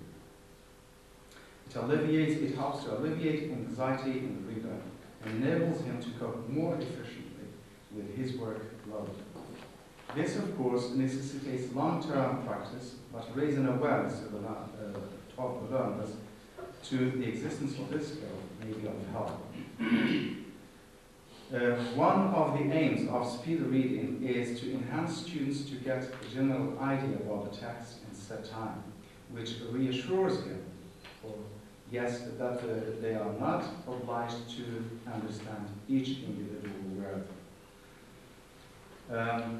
Then essay writing, the proposal is to go through the different stages of process writing and quick writing. Then surveying a book. The evaluation of a book permits to find out very rapidly whether the document is of any use to the learner at all. And the tips, again, conventional tips to evaluate or to survey a book should be given to the learner. And follow-up activities, again, could be a good way to fix such ideas or preached ideas. I'm thinking of given the activity of distributing books to a class and trying to give them different criteria how to evaluate them, and at the same time try to get feedback from the learners to what extent they have been able or they succeeded in evaluating the book. The last point is using library and or libraries, and this is again a handicap which most of our learners suffer from, even the adult ones, because we don't feel, or most of us do not feel very confident or very comfortable in the library, except when writing essays, perhaps. So the learners should be given tips how to try to find or to select the books which can be of use to them either for their studies or research, whatever. And very few simple techniques will enable them to extract the required material. They should be clear about the fact that libraries are divided into three main areas, that is to say fiction, non-fiction, and reference books. The definitions of these main areas should be given to the pupils, in addition to the illustration which could be given to make it more concrete to the learners. So the new approach of introducing study skills in classes is based on the assumption that learning involves not only the teacher as knowledge giver or as a trainer, but also the learner as an active, responsible, and decision-maker partner. It is an attempt to shift from subject content per se to include the process of learning. How pupils go about their study and learning is an outstanding area in teaching of learning and teaching-learning operation. Thank you. Thank you, Mr. Razan. Next presenter, ladies and gentlemen, is a man of the field. He's judging from his bandaged right arm. My talk will be based on the learning strategies, especially cognitive and metacognitive strategies, and their implications in language teaching and language learning. So we all know at present that there has been a great shift of interest from language teaching to language learning, especially or more precisely to learning strategies used by second and foreign language learners. Indeed, several research studies have been carried out in order to identify the different strategies used by learners in learning a second or foreign language. If an interest as such exists, it is merely because classroom language views of how language is learned is very important and crucial in determining what methodology is used. To make this clear, Stephen Dunbar, in forums, notes that the learning of a language from a specific perspective directly affects the planning, the organization, the choice of materials, and presentations of the lessons. This view is shared by Douglas Brown, 1987, when he said that your awareness of how the learners learns will determine your philosophy of education, your language techniques, your method and techniques to be adopted in the language classroom. Several researchers have carried out research on learning strategies. I will cite some of them. There is John Urban, the renowned American sociolinguist, who deals with successful students, and she discussed with learners, strategies used by the learners. She wanted to know what are the strategies used by learners of the second language. There is also Stern, who listed 10 strategies of good language learners. There is Wunden in O'Malley, 1985, who deals with cognitive and metacognitive strategies. And there is an important one, which I think of great importance to learning strategies. Rosenfeld, 1978, who carried a research with learners, and he wanted to know what are the learners' strategies by using a technique which is called the OR procedure, which is called thinking aloud procedure. Okay. He examined students individually and asked them what are they doing in the process of learning when using a specific task.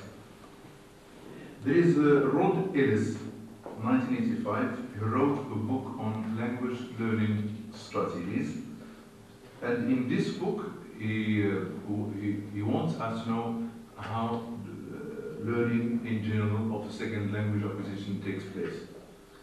There is a bulky book and a comprehensive book written by Rebecca Oxford, 1990.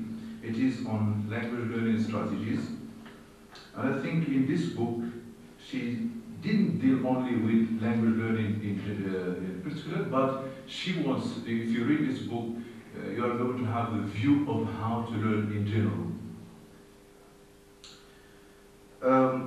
First, I think I have to define the word strategy because it is,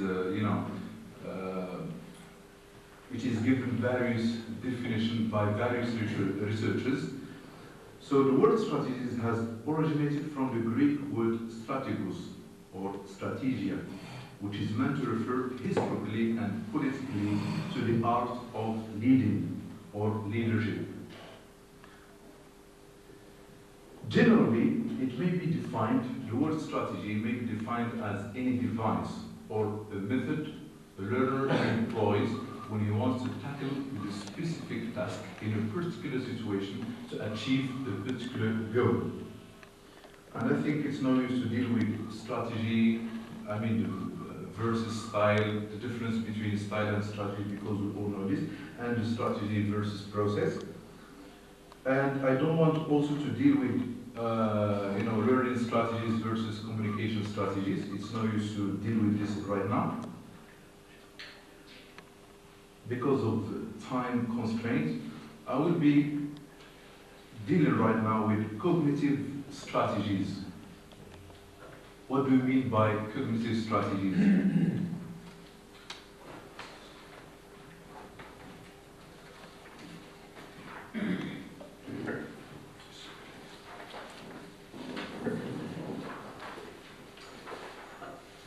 Cognitive strategies are related to learning activities. They include using operations in learning or problem solving that require direct analysis, change of learning material. They are more limited to specific learning tasks and involve more direct manipulation of the learning material itself.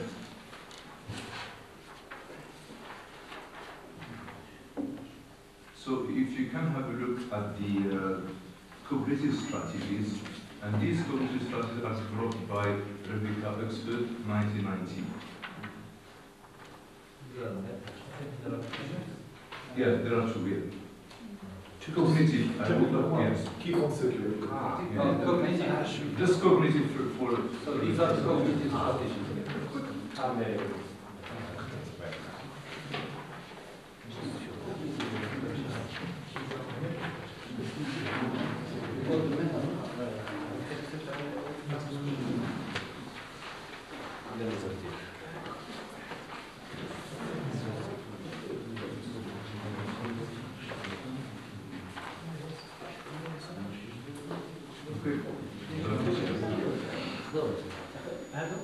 So Oxford has proposed 4 sets of cognitive strategies. You can have a look at the handout. Practical, receiving and sending message, analyzing and reasoning, and creating structure for input and output. So these 4 sets of cognitive strategies can, if we combine them, we can end up with an acronym says PRAC. P-R-A and C. And that's why, as Rebecca Oxford say, cognitive strategies are practical for language learning. She also said that cognitive strategies can be referred to as direct strategies.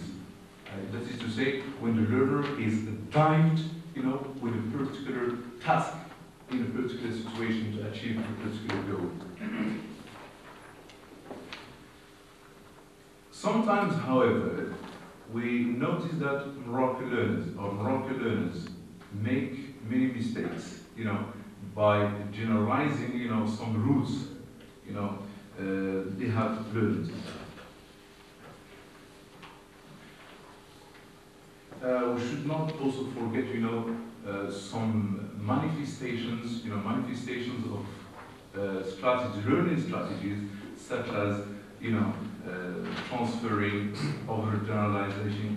generalization, and simplification, because these are learning strategies.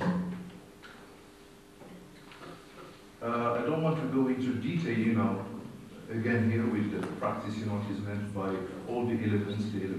I'm going to move directly to metacognitive strategies. So the word metacognitive originated from the term memory, first coined by Fable, 1971, to refer to knowledge about one's own memory. Metacognitive strategies may refer to actions which go beyond purely cognitive device and which provide way for learners to coordinate their learning process. You can have a look at handout number 2, metacognitive strategies.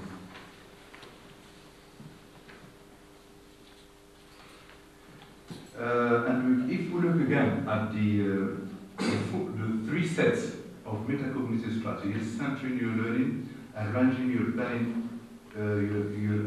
and planning your learning, and evaluating your learning, will end up with the acronym CAPE, capable. It means that metacognitive strategies make language learners capable. Metacognitive strategies involve planning for learning, thinking about learning.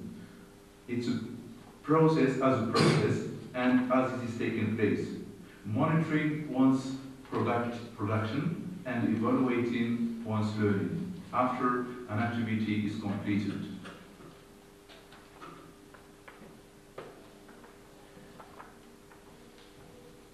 Now I think I'll move to the implications, okay, because they have to be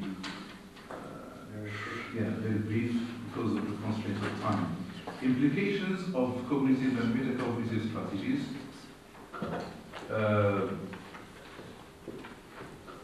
The learner, for the learner, and we'll discuss the learner, the teacher, the language tester, and the syllabus designer.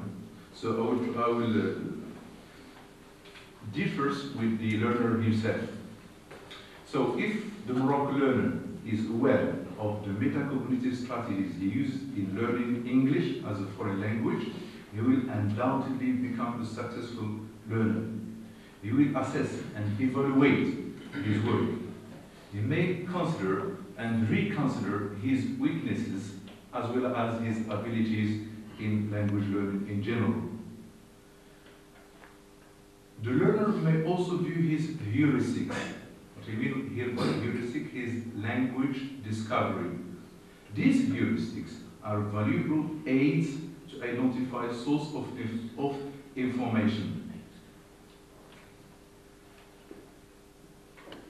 We may assert here that heuristics become internalized for future learning. The learner should do a lot of practice. And I think here I would cite, Krashen's view, for example, of writing. Before 1984, he says in one of his books that the good reader may lead to a good writer. For example, if you are reading a lot, you may become a good writer. But soon he changed his mind in 1984 when he said that good writing leads to good writing. That is, if you practice writing, you can become a good writer. So I can cite the example here of someone who watches, for example, we cannot say that a football player cannot become a good football player just by watching football matches, but I think if he wants to become a good football player, he should practice. We move to the second one, who is the teacher. Teacher should stop considering what students should be doing. I think this issue has been raised by M.A.T.E. I should not say to teacher, you should do that, stop, do this, and so on and so forth. They are advised to lay emphasis and start asking themselves what students are doing. They should spend comparatively little time asking the learners about their learning, how they go about the learning process. They should view and consider what strategies are used by their students or by their learners when tackling specific tasks. Interestingly, teachers who are aware of those strategies will be able to design assignments accordingly. Teachers also should make use of the strategies used by successful or good language learners and do their best to teach them to poor language learners. But I still doubt about this issue because myself, I still ask, questions. How can we teach, good learners strategies to poor learners? The teacher who makes use of the practical observation, that is to say, who directly and closely observes his learners' reactions as well as their strategies, will be able to postulate better techniques and reject methods that seem ineffective and unproductive. The teacher also should provide his learners with feedback whenever he feels the need, so as his learners can measure and evaluate their own performances on particular tasks. Teachers should stop considering the results, means the product. And I will cite the example of a written assignment, essay. I think teachers should devote, more time to the process of writing and not to the product of the written assignment. Because, as we all know, that the process leads to the product. No product without process. So, I can cite the example of the phases that the Moroccan learner goes through in writing assignment. For example, 3 stages of brainstorming, editing, pre-editing, proofreading, etc. Implications now for the language tester. And I think I may address here not only to teachers of secondary school, but to those people at the academy, in the Moroccan academy system of the baccalaureate. Language testers should avoid, for example, misleading topics or traps when designing tests so as not to develop, negative attitudes on the part of the learners. Tests should aim at developing more successful strategies in all skills. For instance, they should investigate students' abilities, to what extent they really can interact with any task. They should, for example, test students to what extent they can compose, as Mr. Warren said a few minutes ago, to what extent they can compose, they can write, we're not concerned with the product. Testers, or language testers, should focus on the process of learning. That is, to test whether learners are able to use their cognitive and metacognitive strategies to produce or to come out with positive achievements. They should also consider learners' affective signs, what they like and what they dislike. For example, even topics, what they read, what they write should match with their interests and needs. The fourth one and the last one is syllabus designers. So, since the focus of interest in language teaching and language learning has been from language teaching to language learning, how language learners go about their learning process, syllabus designers should design to create conditions conducive to the development of learning strategies. This is said by Chen, 1990. Syllabus design should aim at developing learning strategies in the learner. How to use those learning strategies to cope with various learning problems that may be encountered. Thus, syllabus design should provide learners with enough problem solving and operations and incorporate ways to deal with them. The textbook should be used by learners as a workbook for self-study, on which learners will be trained to employ their cognitive and metacognitive strategies by themselves.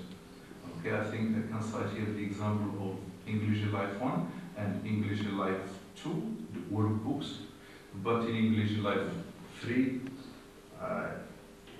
it's a pity, we don't have any workbook, for third-year high school students.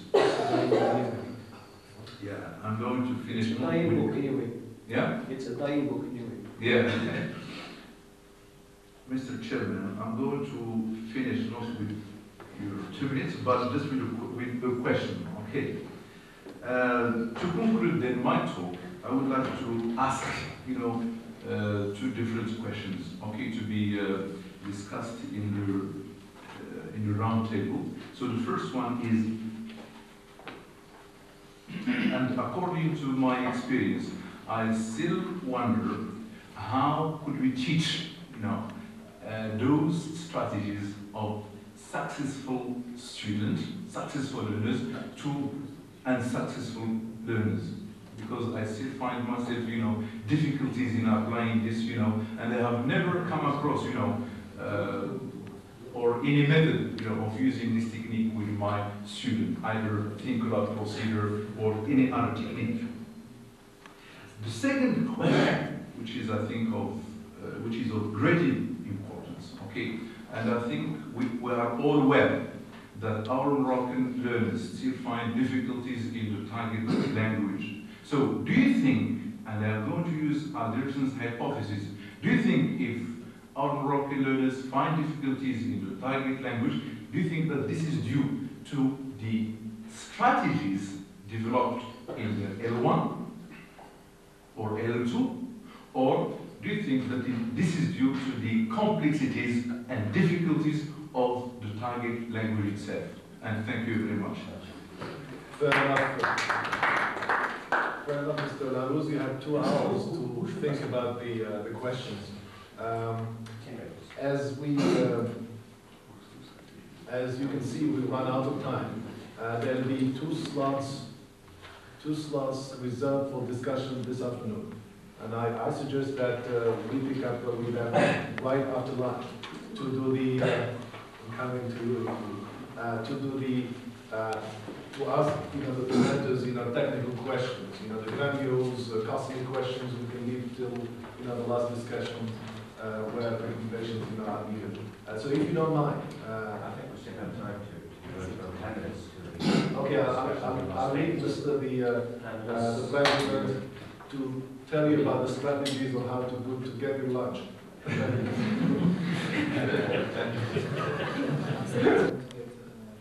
Lunch will be provided at the MEKNES, as indicated in the program. And for that, it should be served hot. Now. So we need to go as soon as we can, immediately. The schedule I'm proposing here is we'll have half an hour discussion of the 3 presentations that were given after the break. 2, yes. Well, perhaps no. I think comments can be made about it's not. It doesn't have to be a sort of one-to-one thing. One may feel the liberty to make a comment, even some of the points that were raised in Mr. Razak's presentation. So we'll try and spend half an hour on the discussion, and then we'll probably have coffee in the room so we can continue. We'll have the round table since we're a relatively small number of participants. I think the best thing would be to stay as we are there now and engage in the debate. The 3 main, this is a suggestion, of course we can add an issue or 2 if you feel the need for them. But the 3 main questions are as follows. The desirability of study skills. Perhaps for another way you can say the usefulness of study skills. The second point is the implementation of the study skills, and that includes both design and implementation. And the next point could be, or the third point could be the conditions, the prerequisites for this component to be successful. Of course, you may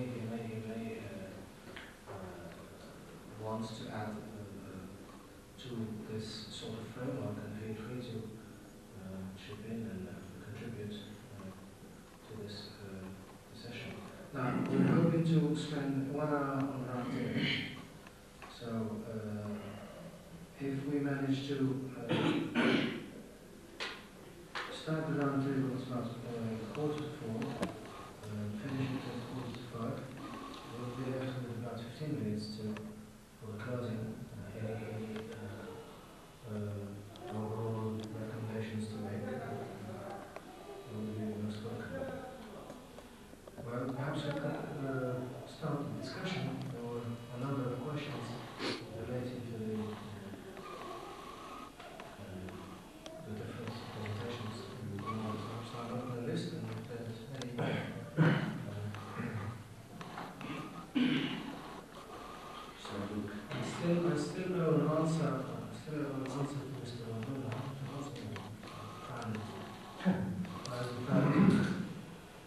address the discussion. Yes, Luke?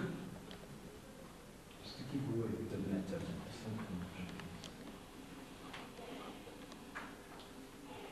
Well, so far we have 5 requests for questions.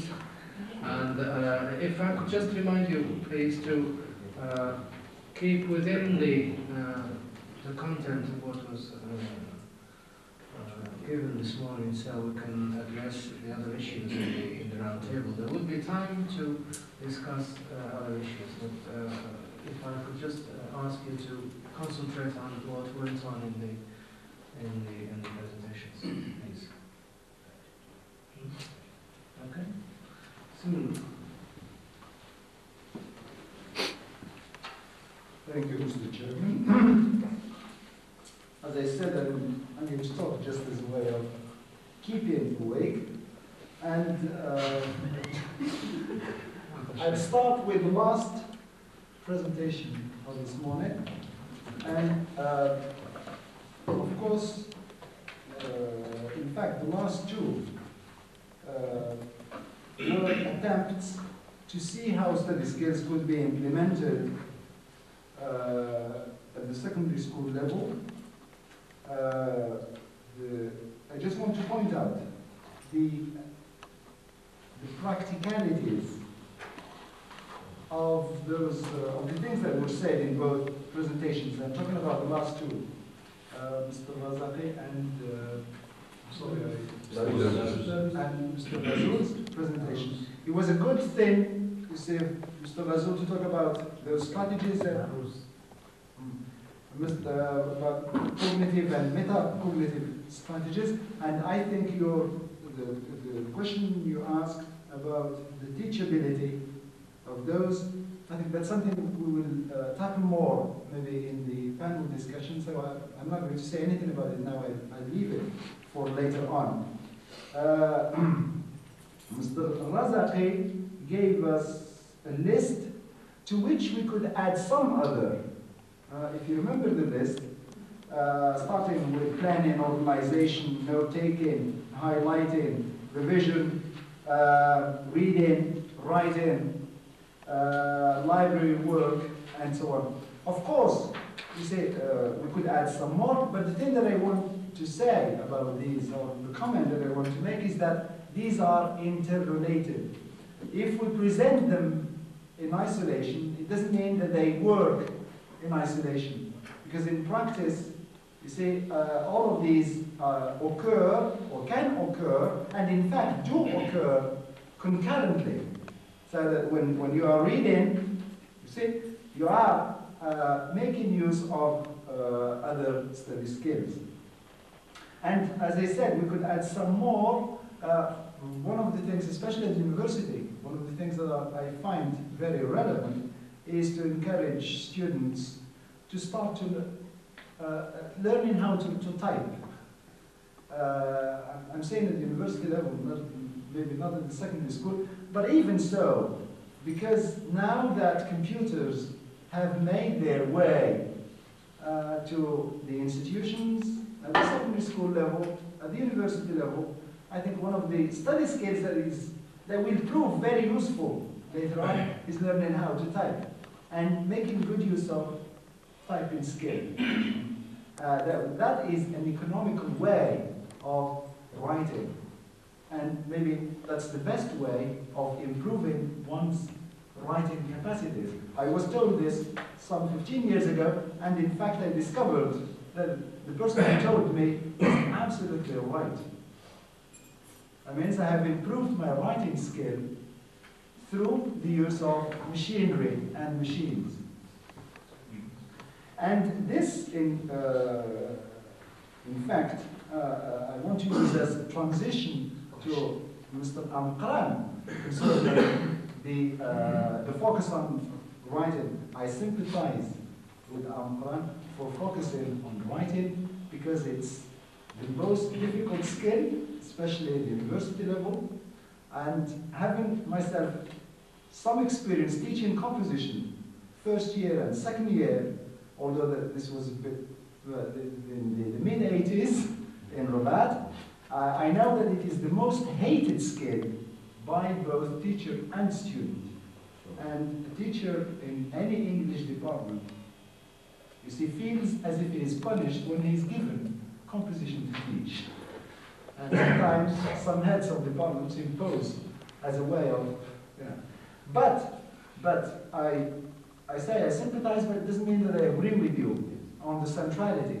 I feel that reading should be given more prominence. Because not only as a means of preparing students for good writing, but especially that through reading, when I say reading in general, you see, not only reading in class, not only reading comprehension, but getting reading skills. And if one thing should be stressed, I think it is that skill of reading. Especially, as you said, that the type of language that we want our students to practice to produce is formal. And academically speaking, I mean, I put the argument further and say, we want our students to function academically.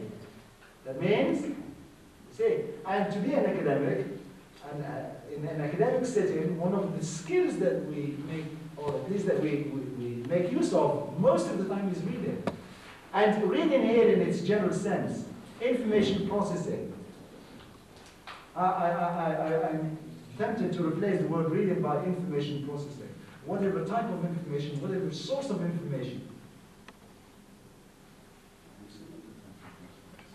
Listening is a kind of information process. Of course, yes. And there again, you say, but again, before talking about, say, stressing writing, I think we should stress reading more, and especially that, and over the last few years we have been talking about integrating skills, not only at the secondary school level, but at the university level as well. And I'm sure that even in your department you have made attempts to integrate reading comprehension with writing. I know some, I mean the attempts, the various attempts that I'm aware of, or that were made before, were not successful, but I think there is room for good integration, making better use of reading for writing. For one simple reason, you see, because we want our students to write, but in fact, it's not because they have problems or because they cannot achieve a near-native speed. Simply because writing is a different skill. It's a skill that requires training. Even in our mother tongue, we need a lot of training. And furthermore, our university students can't write not because they don't have the language, it's simply because they have nothing to say about what they are asked to say, to write. The lack of ideas. Okay, thank you. Representative? I think I leave my question to the panel discussion because there's not going to any specific topics. Okay. Yeah, also in Ms. Jennifer's paper, she said that one way of enhancing strategy development is to ask learners to verbalize their studying experience. Correct me if I'm mistaken. To verbalize, to carry some sort of introspection. Yeah, to be able to articulate their... Now, don't you think that this entails the use of meta-language?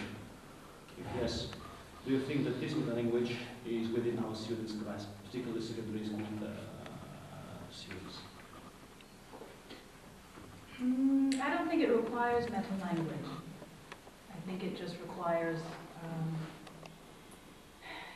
some reflection, and it does require working in a group. That's why I think the workshop setting is effective, because one student who is able to articulate, who understands what the leader of the workshop, for example, is getting at, maybe can articulate it where another student cannot articulate it but understands. So there's like a spokesperson, someone who represents the common experience. Okay, but the fear is that our students at the level of secondary school are not equally equipped with the linguistic tools to verbalize that experience. Now, and the fear again is that they may resort to Arabic. Would you tolerate? Would you allow the use of Arabic to identify those If you strategies? would, no, certainly. If you were to do it at the secondary level, certainly. Yeah. This workshop was designed for university students who have, although they may be first-year university, they've come fresh from secondary school. Some of them are indeed able to articulate concerns as first-year students, as English students, and they can verbalize for the other students. If it's necessary to do it in Arabic, most certainly. Because as I said, the value, decision-making, articulating goals, reflecting on what your values are, why you are at the university, what your expectations are they realistic, so forth. The value of that is not necessarily in what language it's expressed in. Because some might object to the use of Arabic in an English classroom. Okay, anyway, my second question relates to goal setting. You said that the first step in strategy building is goal setting. Now, who is entitled to set goals? The students, or the teacher, or the regulating bodies, or textbook commission? Who? All of those. Concerning the student, study skills I'm referring to are the student's own goal setting. So those goals, a particular task might be set by the teacher, let's say, a paper which has to be written in 3 weeks or so. So the student has to set little mini goals, little goals of to reach that goal, which is set by the teacher, which is perhaps set by the administration. But I want the students to be able to be aware of how you can break down a huge goal to smaller goals, and certainly that is in control of the student. Again, the risk is that, I mean, the goals set by the students may clash with the goals set by the regulating bodies, in plain terms, by the academy. Because our students are exam-oriented, mark hunters. You see, so what they want is something concrete which will enable them to cope with the exam. In that case, an example of goals that is within the student's control is, suppose they know they're going to be examined on 10 chapters. Then it's up to them for the instructor or the person conducting the workshop, for example, to call it to their attention that they are capable of breaking down their huge goal of knowing, being able to pass an exam, succeed an exam of 10 chapters by breaking it down and saying, in this month of April, study month, I'm going to, in 1 week, I'm going to really memorize and know to my satisfaction 2 of those chapters. So very practical goal setting. Stella Rose, you've dwelt in your paper on metacognitive and cognitive strategies. These are very important. I must confess, but besides these strategies, there are also communication strategies and social affective strategies. Unfortunately, no mention has been made of these strategies in the paper. Does this imply that they are peripheral, that they are not used separately? I didn't want to deal with communication strategies, as I said at the beginning of my talk, because communication strategies are related to communication. Communication strategies are features of language, whereas the learning strategies, whenever we talk about learning strategies, we are taking into consideration the learner. So this is my aim in the talk. So I wanted to concentrate more on the learner himself and the strategies he uses himself. Because the communication strategies require, they require a communication, okay? An interlocutor, the participant if you want, okay? But in the learning strategies, these elements are not prerequisite. And concerning social strategies, this has to do with the, it's more or less the same thing for communication strategy, because for the learner is not necessary to be involved in communication turn taking, in a discussion. So Yeah, I wanted to concentrate this on learning strategies used by the learner. Which, as we know, our team's aim in teaching English is to help learners develop what is called communicative competence. And communication strategies are social effective strategies. I think they have a role, have an important part to play in development of that competence. Now, are we to under-emphasize them? Yeah, I agree with you. I agree with you, since the speaking skill is neglected in the our high school system. Okay, and that's why I focused straightforward on the learner himself. Since as you all know, that the speaking skill, is not given its amount in the academic tests. That's why I neglected this part. Which means the teachers should also neglect the speaking. No. It's not necessary. It's not, because we do not test, our students, from the academic point of view. We do not test, their strategies of communication, whether they are able to communicate. But their communication, I think, lies just in the classroom. There is no communication outside. We don't teach our students to communicate outside, outside. Therein lies the problem, because the ultimate aim of learning strategies is to enable learners to function independently of teacher in an expected situation. Yeah, normally this is the objective, but practically speaking, it's very difficult, to achieve this aim. If I could jump in here, I think the difference is one of perhaps focus, not of course. Larousse did not have the intention to exclude socio-affective strategies, nor the communicative strategies. I think the purpose here was to focus on the learner and what happens internally, the internal process, and therefore little has to do with the socio-affective, unless perhaps affect as an individual or mood would apply to the situation. I don't think there's a conflict, it's just a question of focus here, and I'm sure... I'm not disparaging. I'm not disparaging at all. The problem, what was made to raise the issue of communicative strategies and social strategies is the fact that our teaching now tries to pivot to be communicative. Now, one of the major risks of communicative teaching is the development of frozen competence due to the overuse of communicative strategies. Now, how are we to reduce the likelihood of that overuse of communication strategies? Can I come in here? You can make a comment and write down your name as... Well, I've been trying to get hold of your ears or eyes. This way, to compensate for this, to cope with this problem, is to individualize teaching. Okay. Now my question is, how can we put this into practice? As we know, we secondary school teachers, in general, I'm speaking in general, we are more interested in practical things. Something to help us in our classrooms.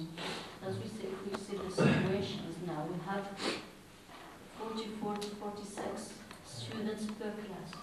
So how is it possible to behave with the students as individuals, not as a mass, not as a group, as individuals? How is it possible? We would like to have something practical techniques to cope with this problem. Because to me it seems impossible in our classroom situations now. So how can we individualize teaching? How? Very valuable question. Perhaps Emma has an answer, a tentative answer on behalf of Sales. As you said, this is very honest. It will be like playing for the moon. But there are some practical steps, and this has been suggested in the official guidelines. There are two ways of learner training. Individual learner training, where you address each student separately, taking into account his individual characteristics and strategies he draws on when taking language, and this collective learner training. And the regulating bodies suggest that it will be more time saving and economical to practice collective learning, addressing the whole class as a whole when they are engaged in a particular activity. For example, in a reading text, we don't want you to try to understand each specific word separately. We would like you to get the gist of that passage. That is a strategy. Before you read, for example, reading text, try to have a look at the layout so as to predict or guess the meaning of. I mean, things like that.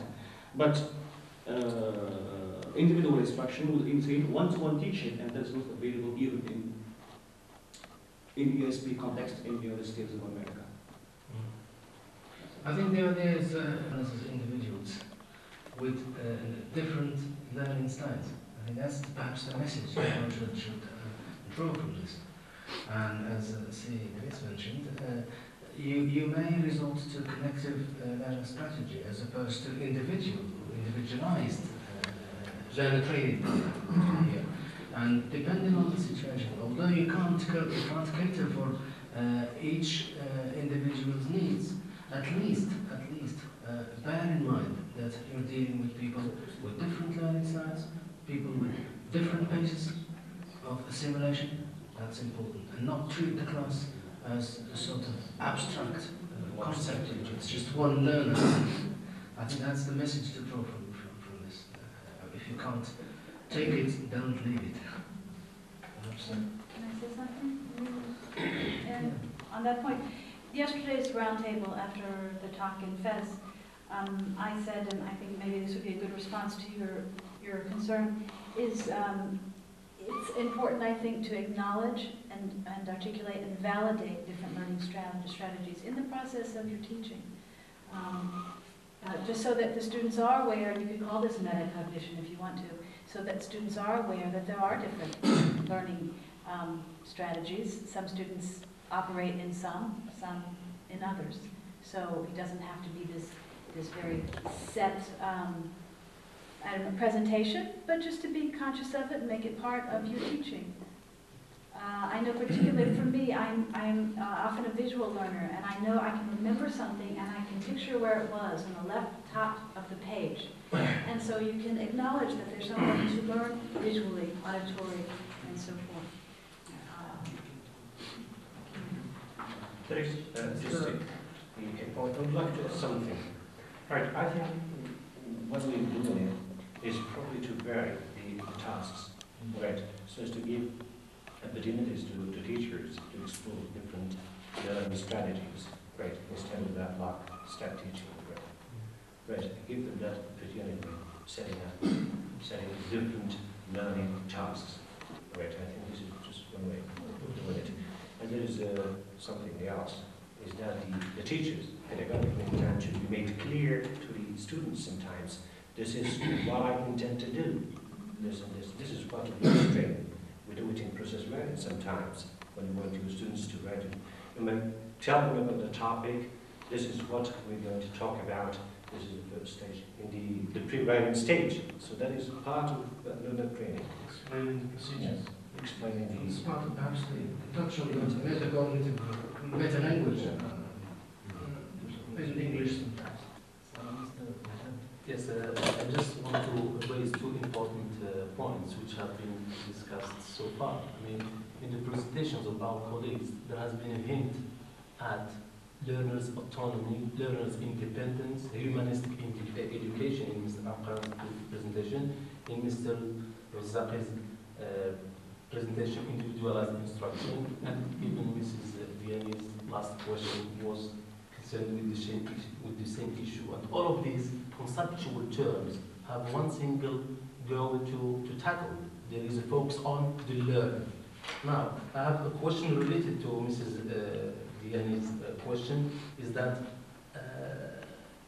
we are made to face a very challenging situation in Morocco. We have a heterogeneous kind of classrooms.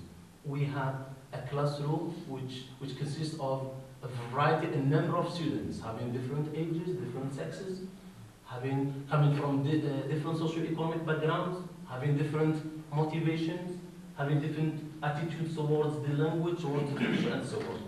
So how can we, as teachers, adapt our teaching material to meet such and to cater for such variabilities among the learners. This is, of course, a very intricate issue which is still open to debate.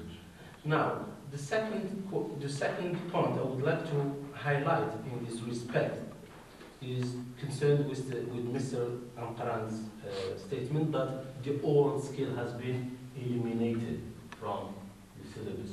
Of course, I mean, here I would like to quote Dawson's famous statement that there are rules of use without which the rules of grammar will be destroyed. Himes. Yeah, Himes, yes, very sorry. Now, I mean, this speaking skill is not given as much attention as it deserves. Why? Because, I mean, if we feel that there is a kind of incongruence between the objectives of teaching English at the secondary level and the way we assess the skill and the prime consideration. For instance, in the objectives of the 3 textbooks, we find that the objective of this textbook is to equip the learner with the communicative aspects of the foreign language. The major goal of this textbook is to help him participate or being engaged in a social setting, to participate. Now, I mean, of course, this is again another problem, because do we in fact teach students how to communicate? This is a question which is open. Now, I mean, of course, in communication, there are a lot of factors which are part and parcel of the whole framework of conversation. Of course, language use is not dependent on the linguistic mastery of the learner. Language use is dependent on whom the speaker is addressing, first of all. The addressing. Is there any intimacy between the 2 participants? Or are they different? For instance, the speaker is addressing a superior. Okay? So language use, I said, language use is dependent on whom the speaker is addressing, what channel he is using. Is it spoken or written? In what setting he finds himself? This is again another factor which should be incorporated or taken into account. And what are the purposes of his communication? Of course, these are some of the major factors that should find a place within the syllabus and that should be taught to the learners. Because, again, why did I say that there is a kind of incongruence? Because when we take into account the exam, I mean, we find that just 2 questions concerned with language function related to the objectives of the teaching English stated in the textbook. Of course, the questions are in abstract from context. We can say that the questions are looked at from the contextualized point of view. Again, I mean, the scoring system allotted to the section, language functions, 1.5, has nothing to do is, there is a kind of imbalance between the language function, which is meant to measure the learner's mastery of the speaking skill. Again, about whether the writing skill can give us an indication of the learner's mastery of the speaking skill. I mean, these are the 2 questions that are still for you to discuss. If you want to make a comment, then you can.